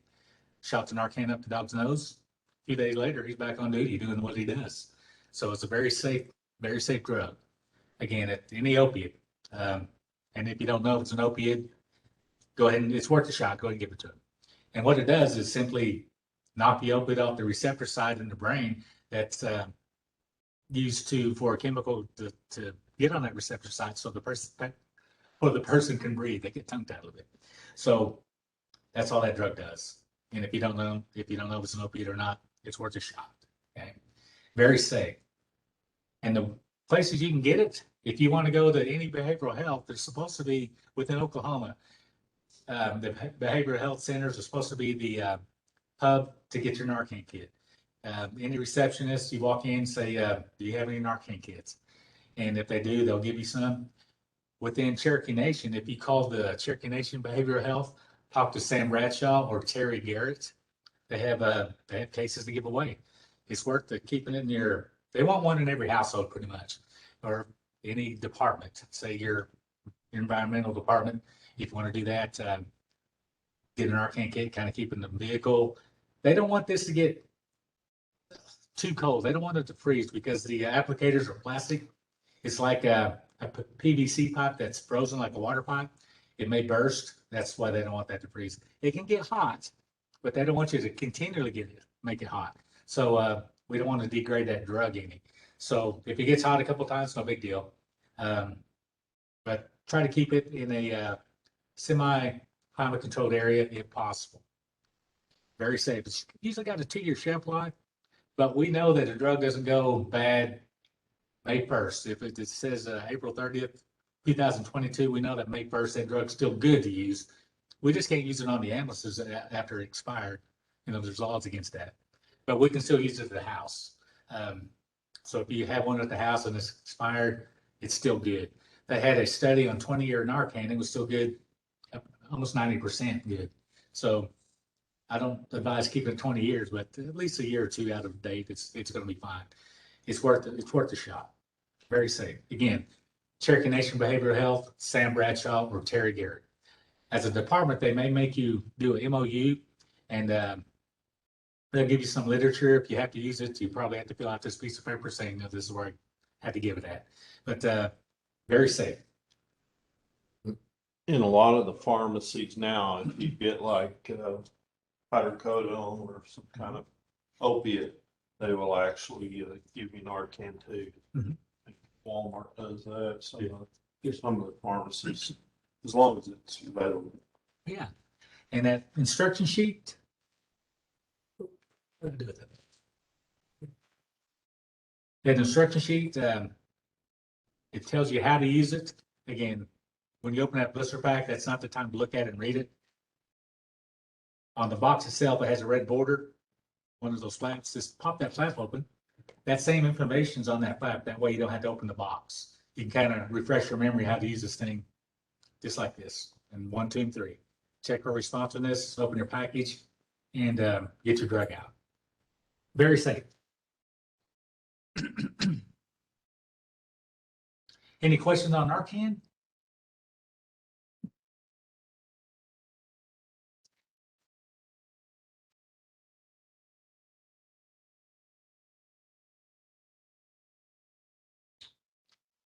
Good.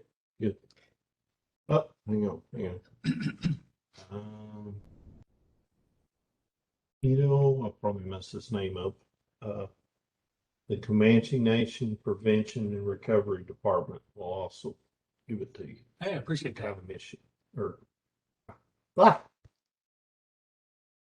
Comanche. Comanche. Okay. Good, I don't good. know why I keep saying Comanche. Yeah, just get the word out on the Narcan. And I know it was a 4-year grant, and I know that we're at probably close to 4 years. So right now they still got plenty to give out.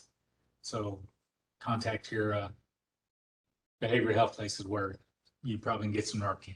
Very safe and simple. And most law enforcement agencies will, when they respond, they'll have it along with first responder agencies. Good, good. Yeah, a lot of the fire departments have them.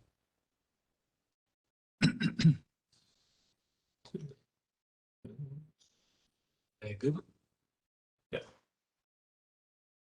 Guys, if you don't have any more questions on CPR, choking, or Narcan, let's kind of take about a 5-minute break, and then we'll get some of the first aid stuff gathered up, and then we'll start a little first aid stuff. Okay, appreciate it.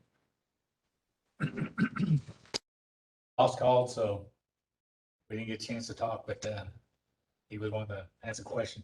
But guys, we'll cover a few first aid topics. Right off the bat, let's talk about bleeding control. Whatever you've been doing, it's probably correct. Gloved hands, first of all. At that point, direct pressure. If it's a cut and you have commercially made bandaging material, get it out. When you open up, say, 4x4, like I said, I was a pipe welder machinist, and when my instructor said something about a 4x4, I was thinking, we're going to do it with a piece of wood. I didn't know. With the medical field, it's all new terminology, new language. And so I learned that, hey, this is 4x4.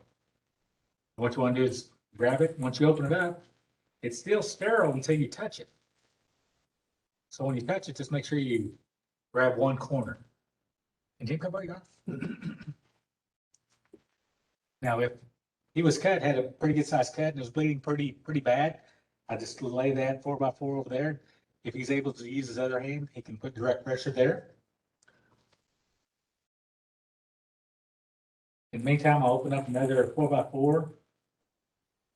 If it continues to bleed, what I'll do is just put another layer on. Make sure you have your gloved hands on. If it gets to the point where it's slowing down pretty good, we want to put a compression dressing on it. If you have a Curlex, the clean type of gauze, the roller gauze are clean. What you want to do is simply grab it like so. Anytime you're bandaging something up, you want to start distal, away from the heart, work proximal toward the heart. So I'm going to start by his wrist and work up. So at this point, I want to start a good base here. And it needs to be pretty snug.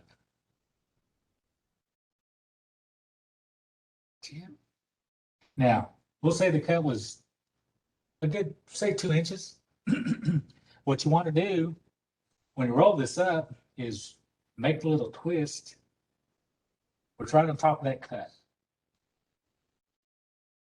That'll pinpoint that pressure right at that cut.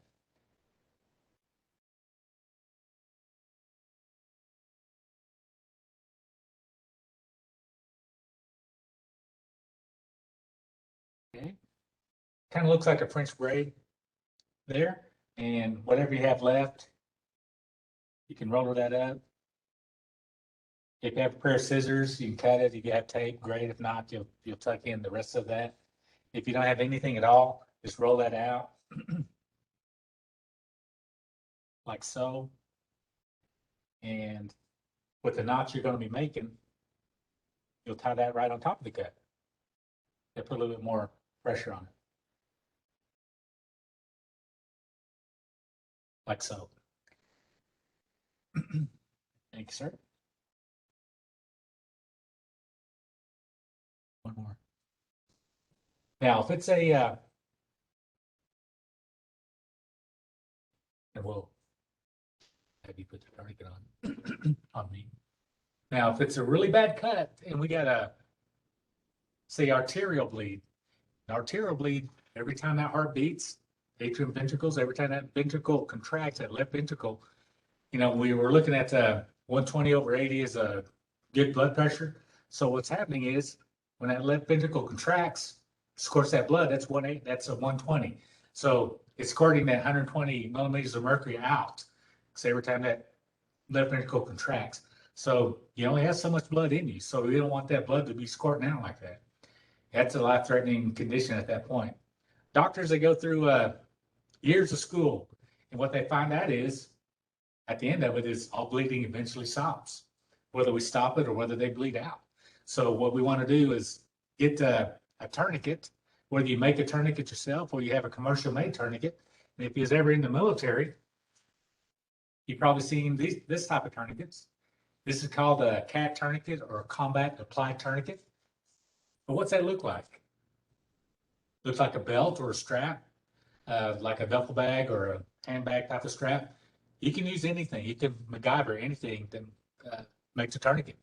If you have if you're out in the field and somebody has longer socks on, like tube socks or stuff, you can use that sock as a tourniquet if need be. You can fashion a tourniquet out of most anything, just not really like thin rope or anything like that, because that will kind of destroy some tissue. A tourniquet can be left on up to 2 hours without any deficits. 2 to 4 hours, you have some nerve damage. Anything over 4 hours, you have tissue and nerve damage. The way you want to put this on is, if it's in the extremity, you want it high and tight. So we want it high on the arms, high on the legs if it's in the lower extremities. Okay. We want to stop the bleeding in the femoral artery if it's in the legs. We want to stop the bleeding in the brachial artery if it's in the arm. So the way you want to use this thing is, if you guys get tourniquets like this, they'll come in a plastic overwrap. Go ahead and take that plastic off, just because you want to be ready. Again, that plastic's kind of tight. So something happens, you got your friend, we're out in the field, something happens where Jimmy gets cut and he's bleeding profusely, and I can't stop it with this direct pressure and stuff. We need a tourniquet, okay? And with this, again, it's got to be tight. We need to be ready. So if my blood pressure my pulse rate's going about 140, 150, I can't open this package up. So you need to take that plastic overwrap off and be prepared, be ready for it. So the way he's going to do it is, if I was cut, we want to go high and tight on my arm. He wants to tighten this Velcro high as he can get it. Now, you want to go 3 full turns on this. This is called a windlass. So you want to go 3 full turns. We're going for to save their life. We're not going for comfort.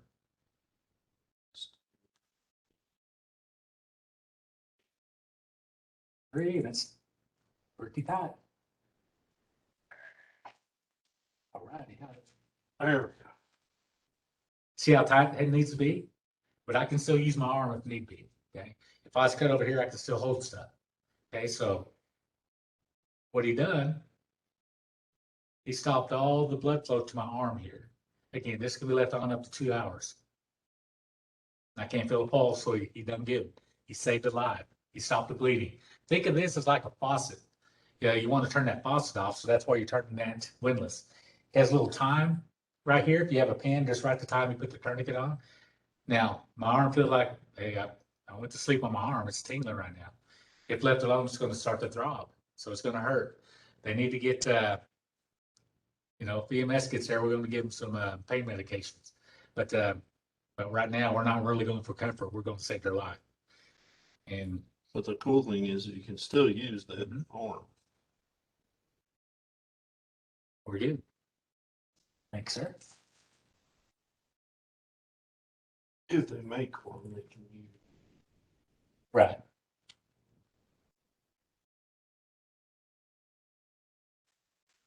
Thanks, sir.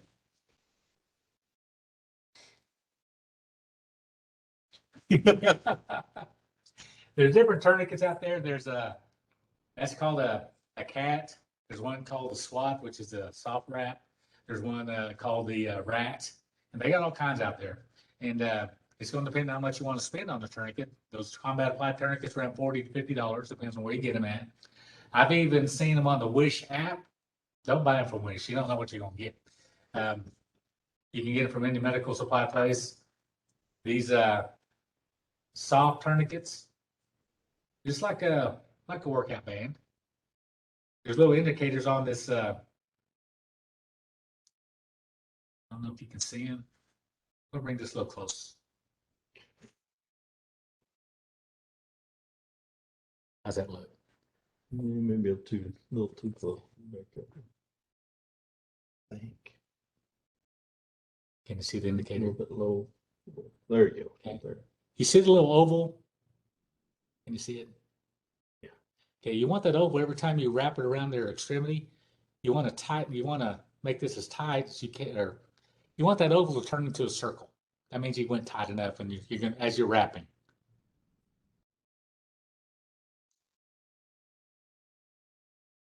They look okay? Okay. Sorry about that. Just trying to see, let you see the indicators on that. But there's an oval there. And every time you wrap it around the extremity, you want to make that turn into a circle as you're wrapping it up. You want to use all this tourniquet. Once you get to the end, there should be a big bundle of wrap there. You just kind of tuck it in and it'll stay. Very good tourniquet. They say these are good for, like if you got a broke arm, you're not really supposed to put your cat tourniquet on anything broke, because that's what you're applying the pressure with, is that artery against the bone. And with this thing here, this constricts everything. So they say that you can put this over a broken bone. I'm not sure, but that's what's their selling point anyway. These are roughly, I think they're like $12, $15. And they're just like the resistance bands you can buy, the like physical therapy type of thing. But remember, you can make a tourniquet.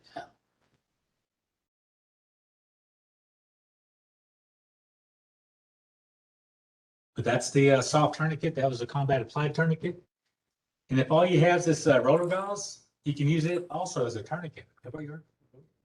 Which one does unravel it all the way? Say he's cutting in here. We'll just start.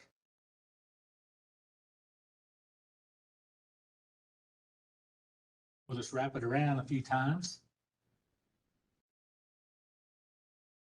And then we'll just make a little granny knot. Like so. And it's got to be pretty tight. If I have a pin or a good heavy stick or something, I'll use that as a windlass. And what I'll do with this is make another little granny knot. And I'll tighten that stick or whatever I'm using right there. I'll twist it until it stops bleeding. And then with the loose ends, that's what I'm going to hook on the around this bandaging material to make sure that windlass doesn't come unraveled on me. And you can use this as a tourniquet. You can use your belt. Anything that you got, anything that you can think of, that'll work. Again, we're trying to save their life. We're not going for fashion or comfort. We're trying to save their life. Sir, see if that'll come off. Yeah. Let's use it for Halloween. Yeah. Mummy grab. Yeah. Chunk that anyway, so thank you. There's another piece of equipment out there. It's called combat gauze. I think these are kind of pricey too. They're about $40. And what it does is it's impregnated with some like a powder or something that will, hemostatic gauze, what's called. It's like a quick clot. What you want to do with this thing is get your gloved hands.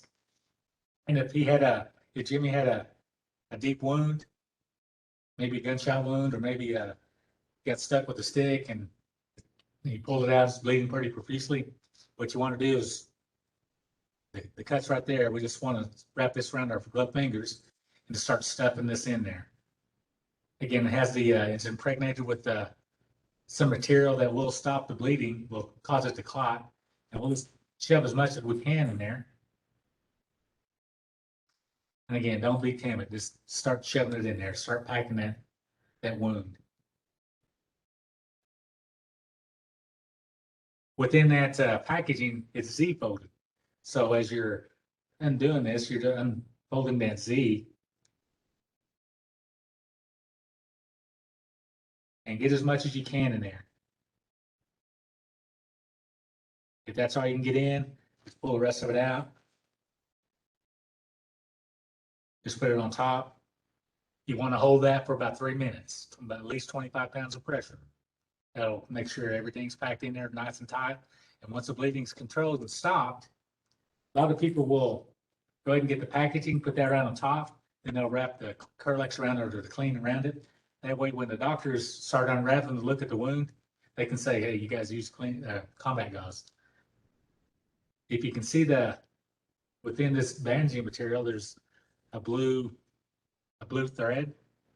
That way, if they just take them on into, if they're unresponsive, they take them on into X-ray, the X-ray of the wound. That'll show up. That'll let them know also that it's combat gauze inside. It's that Z-fold. Again, that's a little pricey, about $40 a package. So, be up to you. What you want to spend on this stuff. That's the bleeding control part of it. Again, usually direct pressure, compression bandaging material will work. Again, anything that you can think of as long as it's clean. It's actually better if you can kind of get it sterilized or a sterile bandaging material, but if you don't have it, anything that's fairly clean, as long as we can get that bleeding stopped. Okay?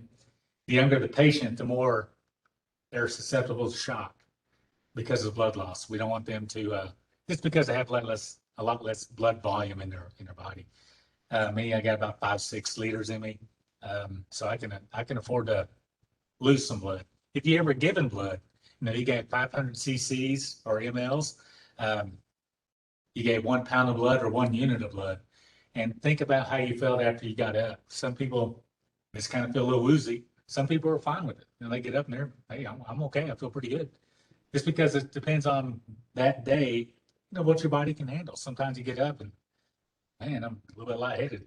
So this, if you ever get blood, just kind of take your time getting up. 500 cc's or 1 unit or 1 pound of blood, that's a lot of blood if you just poured it out. You know how that looks. It looks like somebody slaughtered the hog. So a lot of times we overestimate blood loss. But, it's better to overestimate than not.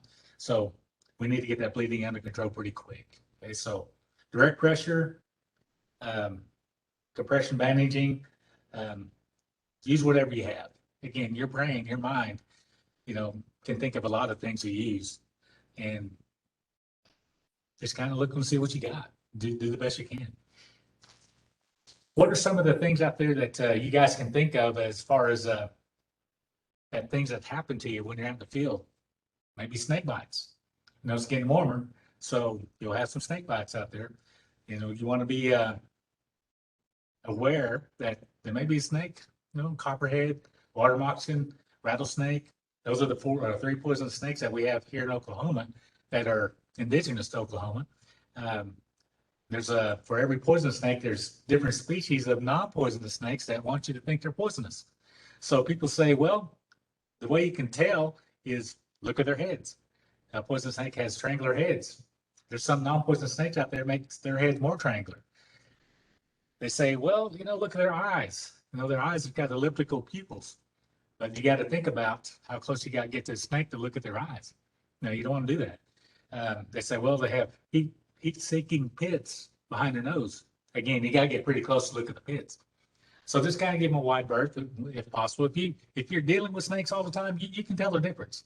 That's just like when I was a welder, I could tell if it's a stick welding, the MIG welding or a heliarc type of welding, just by, because that was my world at that time, so I knew what to look for. So if you don't deal with snakes all the time, it's better to just give them wide berth when you can see them, because some of them camouflage themselves really well. A copperhead, for instance, they're mixed in with the leaves, so it's hard to tell. They can just kind of blend in very well. And rattlesnakes do the same thing. But they'll let you know if you get in there invading their space. They'll do a little rattler thing. So you hear that, just kind of back away slow.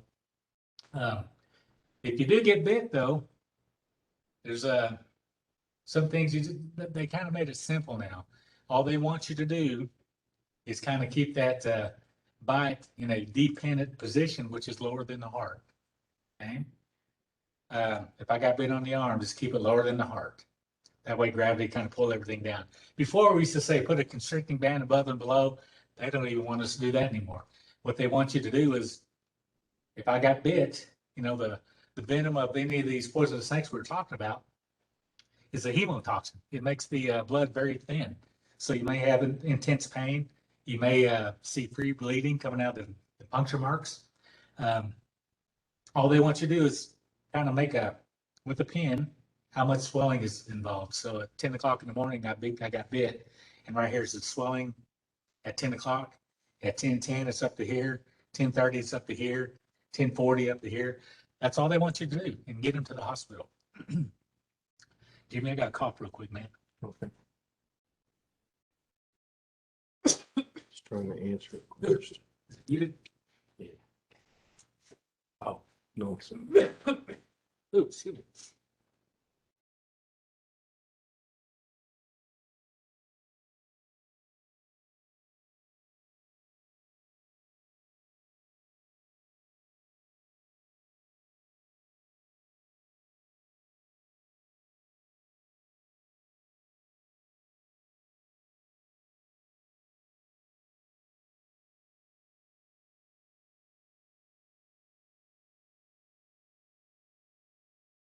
Mark, you're on mute. Can you get off of mute, please?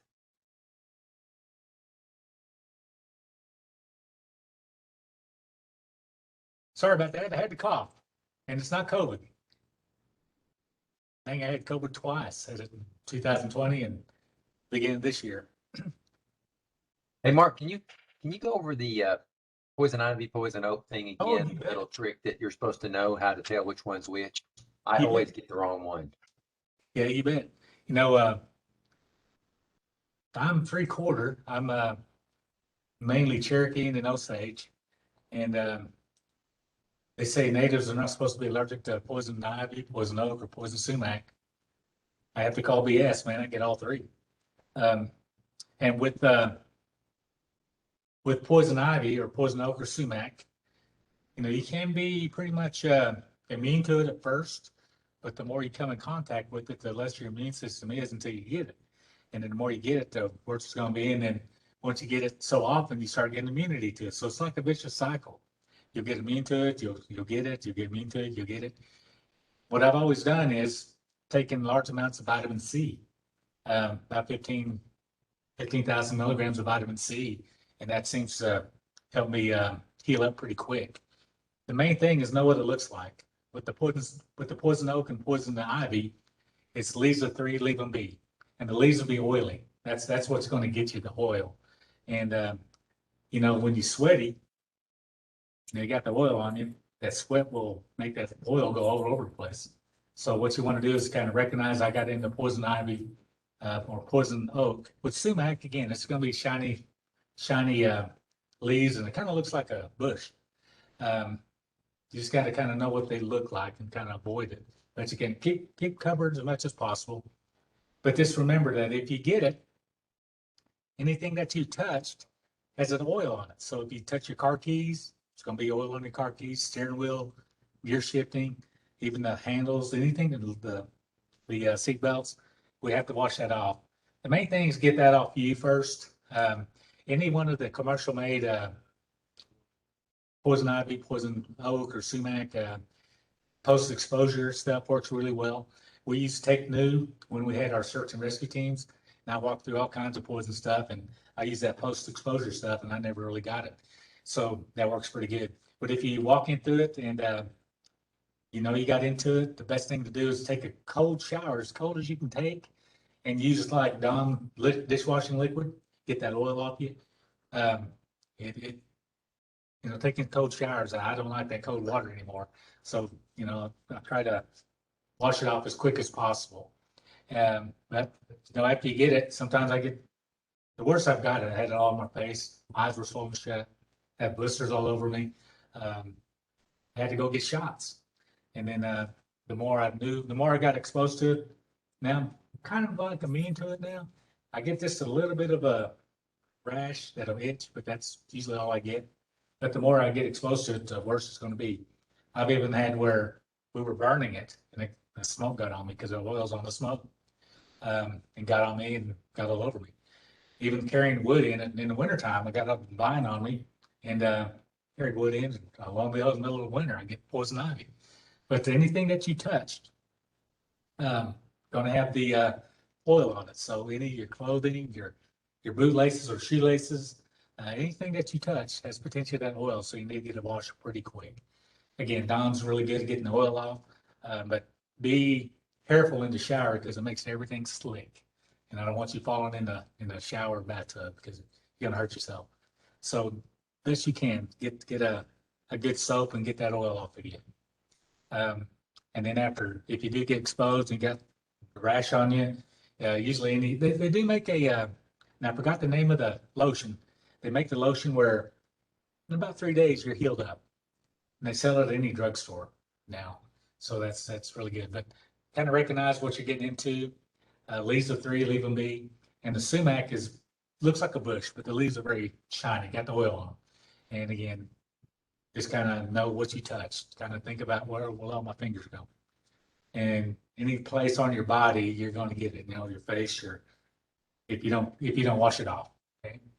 And that's the poison. So that's my experience with poison ivy, oak, and sumac. I get all 3.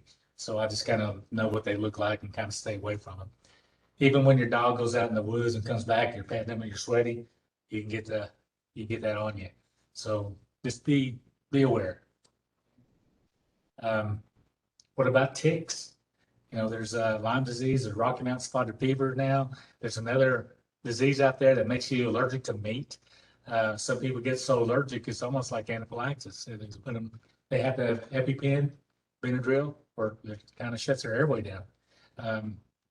You just want to get like a pair of tweezers and get as close to the head as possible and pull that tick off and wash it off. And, we're going to hope for the best because that new disease out there, you can't tell until after you get bit by the tick whether you're going to be allergic to meat. Man, that would be rough. With Rocky Mountain spotted fever, you get a rash on you and even on your palms of your hands. The first time people started getting it, doctors out there were saying you have syphilis because syphilis will do the same thing, has rash on your palms of your hands. And with their Lyme disease, once they get bit, they'll have a little, like a ring or a wheel, they call it, around the bite. And then it's pretty much a chronic disease. It lasts for a while. It makes it very sick. With Rocky Mountain spotted fever, they have to do that tick panel. It takes about 6 weeks. In the meantime, they'll put you on antibiotics and treat you for it. So hopefully you guys just stay safe, get the insect spray, your boots, your pant legs and all that stuff. Try to get you preventative maintenance, I should say. Hey, Mark, before you go into your next section, there was a question, Wayne had a question about on the pharmaceutical section, and I forgot to ask, does the Cherokee Nation EMS or the Marshal Service accept unwanted pharmaceuticals? Depends on what pharmaceuticals. The Shannon, the marshal, I just talked to him and he said that Saturday at Reese's, they're taking any kind of medications for a collection deal to get destroyed. Also, the Cherokee County Courthouse has a drop box for them, but we do not take any of the prescription medicines Right. or anything like that here, or the Marshal Service. Now, if you have Thank you. like old opiates, like your hydrocodone and your OxyContin and stuff like that, if you still have them, I would contact the behavioral health places or your local chapters of I forgot what it's called. There's usually a local chapter of some people like a drug Rehab. like a awareness thing. They have these things called deterrents. It's like a pouch. You put your opiates in there, you put a little water in there, you'll seal up the pouch, you shake it up, it makes the drugs inert. That way you can throw it away in regular trash. And they usually give them away free. Walmart gives you that when they give you narcotics, so they Yeah. give you the little. Yeah. The pouch was called deterrents. It's just a little pouch like that, a little foil pouch. You tear it off, you put your prescription drugs, pour a little water in there, seal it up, shake it up. It renders them inert. At that point, you can throw away regular trash. It won't hurt one bit.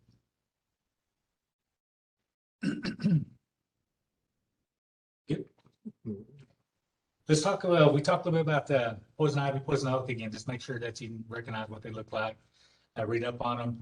Vitamin C works really well. It works for me. Just high doses of vitamin C. Once I get it, kind of helps me out. We were talking about snake bites. Again, all they want to know is when I got bit, how much the swelling is. If I got bit in the leg or ankle region, every time you walk, you have that blood going back toward the heart. So what you want to do is kind of, again, you can make splints out of anything. You can make a splint, and if you're out in the woods, you can use sticks. Put a splint that goes from the ankle all the way to the hip. And on the inside, you want it to go from the ankle to just above the knee, and just kind of tie off on those two sticks. That way, they're not really using muscles to walk. They're just kind of limping. Okay, so they're not using the muscles to actually walk themselves. So that way, the blood gets from the big toe back up to the heart is through the pumping action in the heart through muscle contraction. So they don't use the muscle contraction when you split them up. Okay, that way split them up and get them to the hospital. The last thing the ER wants is you bringing a dead snake to the ER. They don't want that. They'll look at it and they'll say they can tell whether it's a dry bite or whether you were envenomated, and they'll treat you as the symptoms pop up. And if they think you need the antivenom, they will give you antivenom for that. And sometimes the vials are $15,000 a vial. Sometimes they're $7,500 a vial. Depends on what they have available to them. But snakes, just kind of give them a wide berth. A water moccasin can't bite you underwater. They're made for the water. So they eat fish, frogs, mice around the water. The water snakes, they really not made for the water. They're just made to hunt around the water. They kind of look like a water moccasin. They want you to think they're a water moccasin. So most of the time, when they have to swim, when they start to swim, they're not really made for the water. So when they're swimming, you'll just see the head and some of their neck out. They'll be doing the Z's. Okay, a water moccasin's made for the water. So when it swims, it's more buoyant. So it's doing the S's. Okay, and it's pretty fast. Just kind of give them, and they're mean. They when they bite you, a lot of people said they had to actually pull them off of them because they want to make sure they get a good bite in. Just make sure get them to the hospital quick as possible. In their mind, they got bit by a snake. They're thinking they're going to die, and just kind of reassure them as much as possible because the more their heart beats, the quicker it is, the more that venom's going to go through their body. So we want to keep them calm as possible. I know it's easier said than done, but just do your best. Now, water moccasin and a copperhead, once they have babies, the litter looks exactly the same. You can't really tell the difference between a water moccasin and a copperhead baby. They have the same venom, and what they do is they really don't know how much venom to use when they bite when they're little, so they're learning. So If it's a mouse there and they bite the mouse, they don't know how much venom it's going to take to incapacitate that mouse. So they'll give everything they got. So when they bite you, they give everything they got. Same venom as when adulthood, it's a hemotoxin, but smaller amounts, but they'll give everything they got into you. Just make sure that you don't do the cut and suck method. Don't do the shock method like a stun gun or stuff like that. Don't put any ice on the bite because what happens is with the hemotoxin, it makes everything kind of bleed, kind of really delicate. So if you put ice on that bite, you're probably freezing that tissue. So you're going to destroy more tissue. We don't want that. So just kind of look at the swelling as it's progressing. That's all they want to do. That's going to denote how much, if they want to give antivenom or not. If you got bit and you're not really swelling like you were envenomated very much, they probably won't do anything but kind of treat the symptoms as they pop up. Okay. Again, if you got bit by a non-poisonous snake, they're not really poisonous, but their mouth's still nasty. Their teeth are kind of jagged, so when they bite, they kind of hang on. And then when they hang on, they constrict. And when they constrict, they break the bones of like a mouse or something. They'll break the bones. This makes it easier for them to swallow it. And same way when a poison snake bites, it just makes everything bleed out inside, makes the mouth mushy. Just makes it easier to swallow. We have a question from April. Yeah. She wants to know if it's okay to use the suction syringe from a. Like the extractor kit? Yes. That's it's endorsed by some wilderness company that You don't cut it. don't cut it. You can just use that. It's like a reverse suction. Once you push it in there, you have different size cups, and it will draw out some of the venom. It's okay to use that on really any type of bite, snake bite, wasp sting, bee sting. It'll draw out some of that venom. Yeah. So yeah, that's a good question. Great question.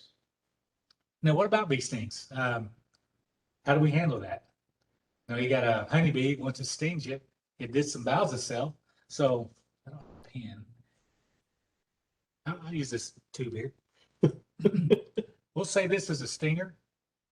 Now, honeybee, once it stings you, we'll say this is the skin. Once it stings you, it'll fly off and disembowel itself. It'll die out there. But if left alone, the stinger's still in there. The poison sac still on top. It's still pulsating. It can pulsate up to 12 minutes, just left alone like that. So we need to get that stinger out. I don't want you to use tweezers or your fingers to pull out because you may inadvertently press on that poison sac and inject it with more venom. What you want to do is get your debit card, your driver's license, little pocket knife, and just kind of look at the way the stinger's in there and just flick it out. Okay, just flick it out. Now you need to watch them. The quicker the reaction, the worse it's going to be. So if I got stung, say on the arm, about an hour or two later, I just got some localized swelling, that's all I'm going to have. If I got stung and a minute or two later, I'm going starting to swell up, I'm going to have a bad reaction. If you have like the EpiPen, usually the person that knows that they're allergic to it will have an EpiPen. They may give it to you to inject them with it. And the way you want to use the EpiPen, I didn't grab one of those things. Let me see if I can find one. The best you guys can do is if you don't have an EpiPen, carry around that liquid Benadryl. Have them drink about 50 milligrams of liquid Benadryl. Because the body's releasing massive amounts of histamine. That's why they're swelling up. It makes their vessels like soaker hoses. So at that point, the Benadryl or diphenhydramine will block the histamine from being further released. Then we have to contend with the histamine that's been released, is where the EpiPen comes in. Any luck? That's fine. That's fine. There it is. Hey, awesome. Thanks, sir. This is the real one. Okay. Probably don't want the real one. This is what they look like now. You can still find some little round ones out there, but this is what they look like. They say blue to the sky, orange to the thigh. Okay? So this is a safety. So you pull that safety off. It's ready to go. Just hold it in your hand just like that. And it's made to go through clothing on the outside of the thigh there. So meaty part. Just jab it in there. You want to hold it for about 10 seconds. So make sure all the epi gets injected into that person. Just be mindful that it may hurt them, but that's what we need to do. They probably have a big old bruise after they use it, but, you know, again, we want to save their life. There'll be a needle sticking out, and at that point, you can give this to the EMS personnel. They know at the time that you gave it. Just make sure that you know, you give them, it's a needle, so make sure that you don't get stuck by that needle, and give it to the EMS personnel. Usually comes in a plastic container. You can put that back in the container. There's not one in it. It's just an empty. Okay. This is what the container looks like. You can put the EpiPen back in there, and that's a real EpiPen container. So it's you can put the needle part in there, and that's kind of save you from getting stuck. The round ones you can actually put in like a pop bottle, like a 20-ounce pop bottle.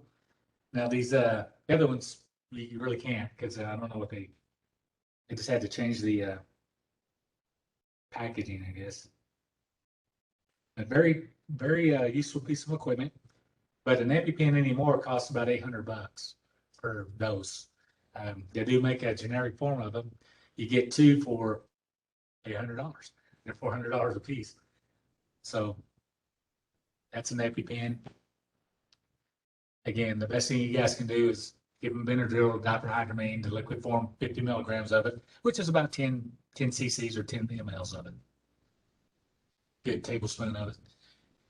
Again, the histamine is what's causing them to swell up.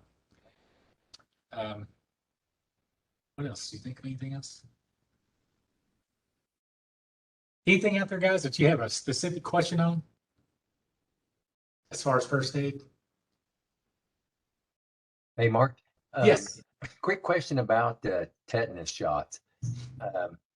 You know, I'm pretty injury prone and I get stuck a lot.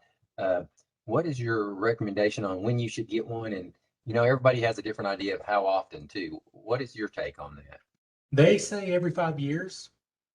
And then as you go, if it's a cut, like you got cut on a piece of metal, you're around an old barn or something, and it's rusty, they may go ahead and give you another one, a little booster, just for the safety sake of it, as they get it cleaned out. But more than likely, if you had it within 5 years, they'll say you're good. Okay, thank you.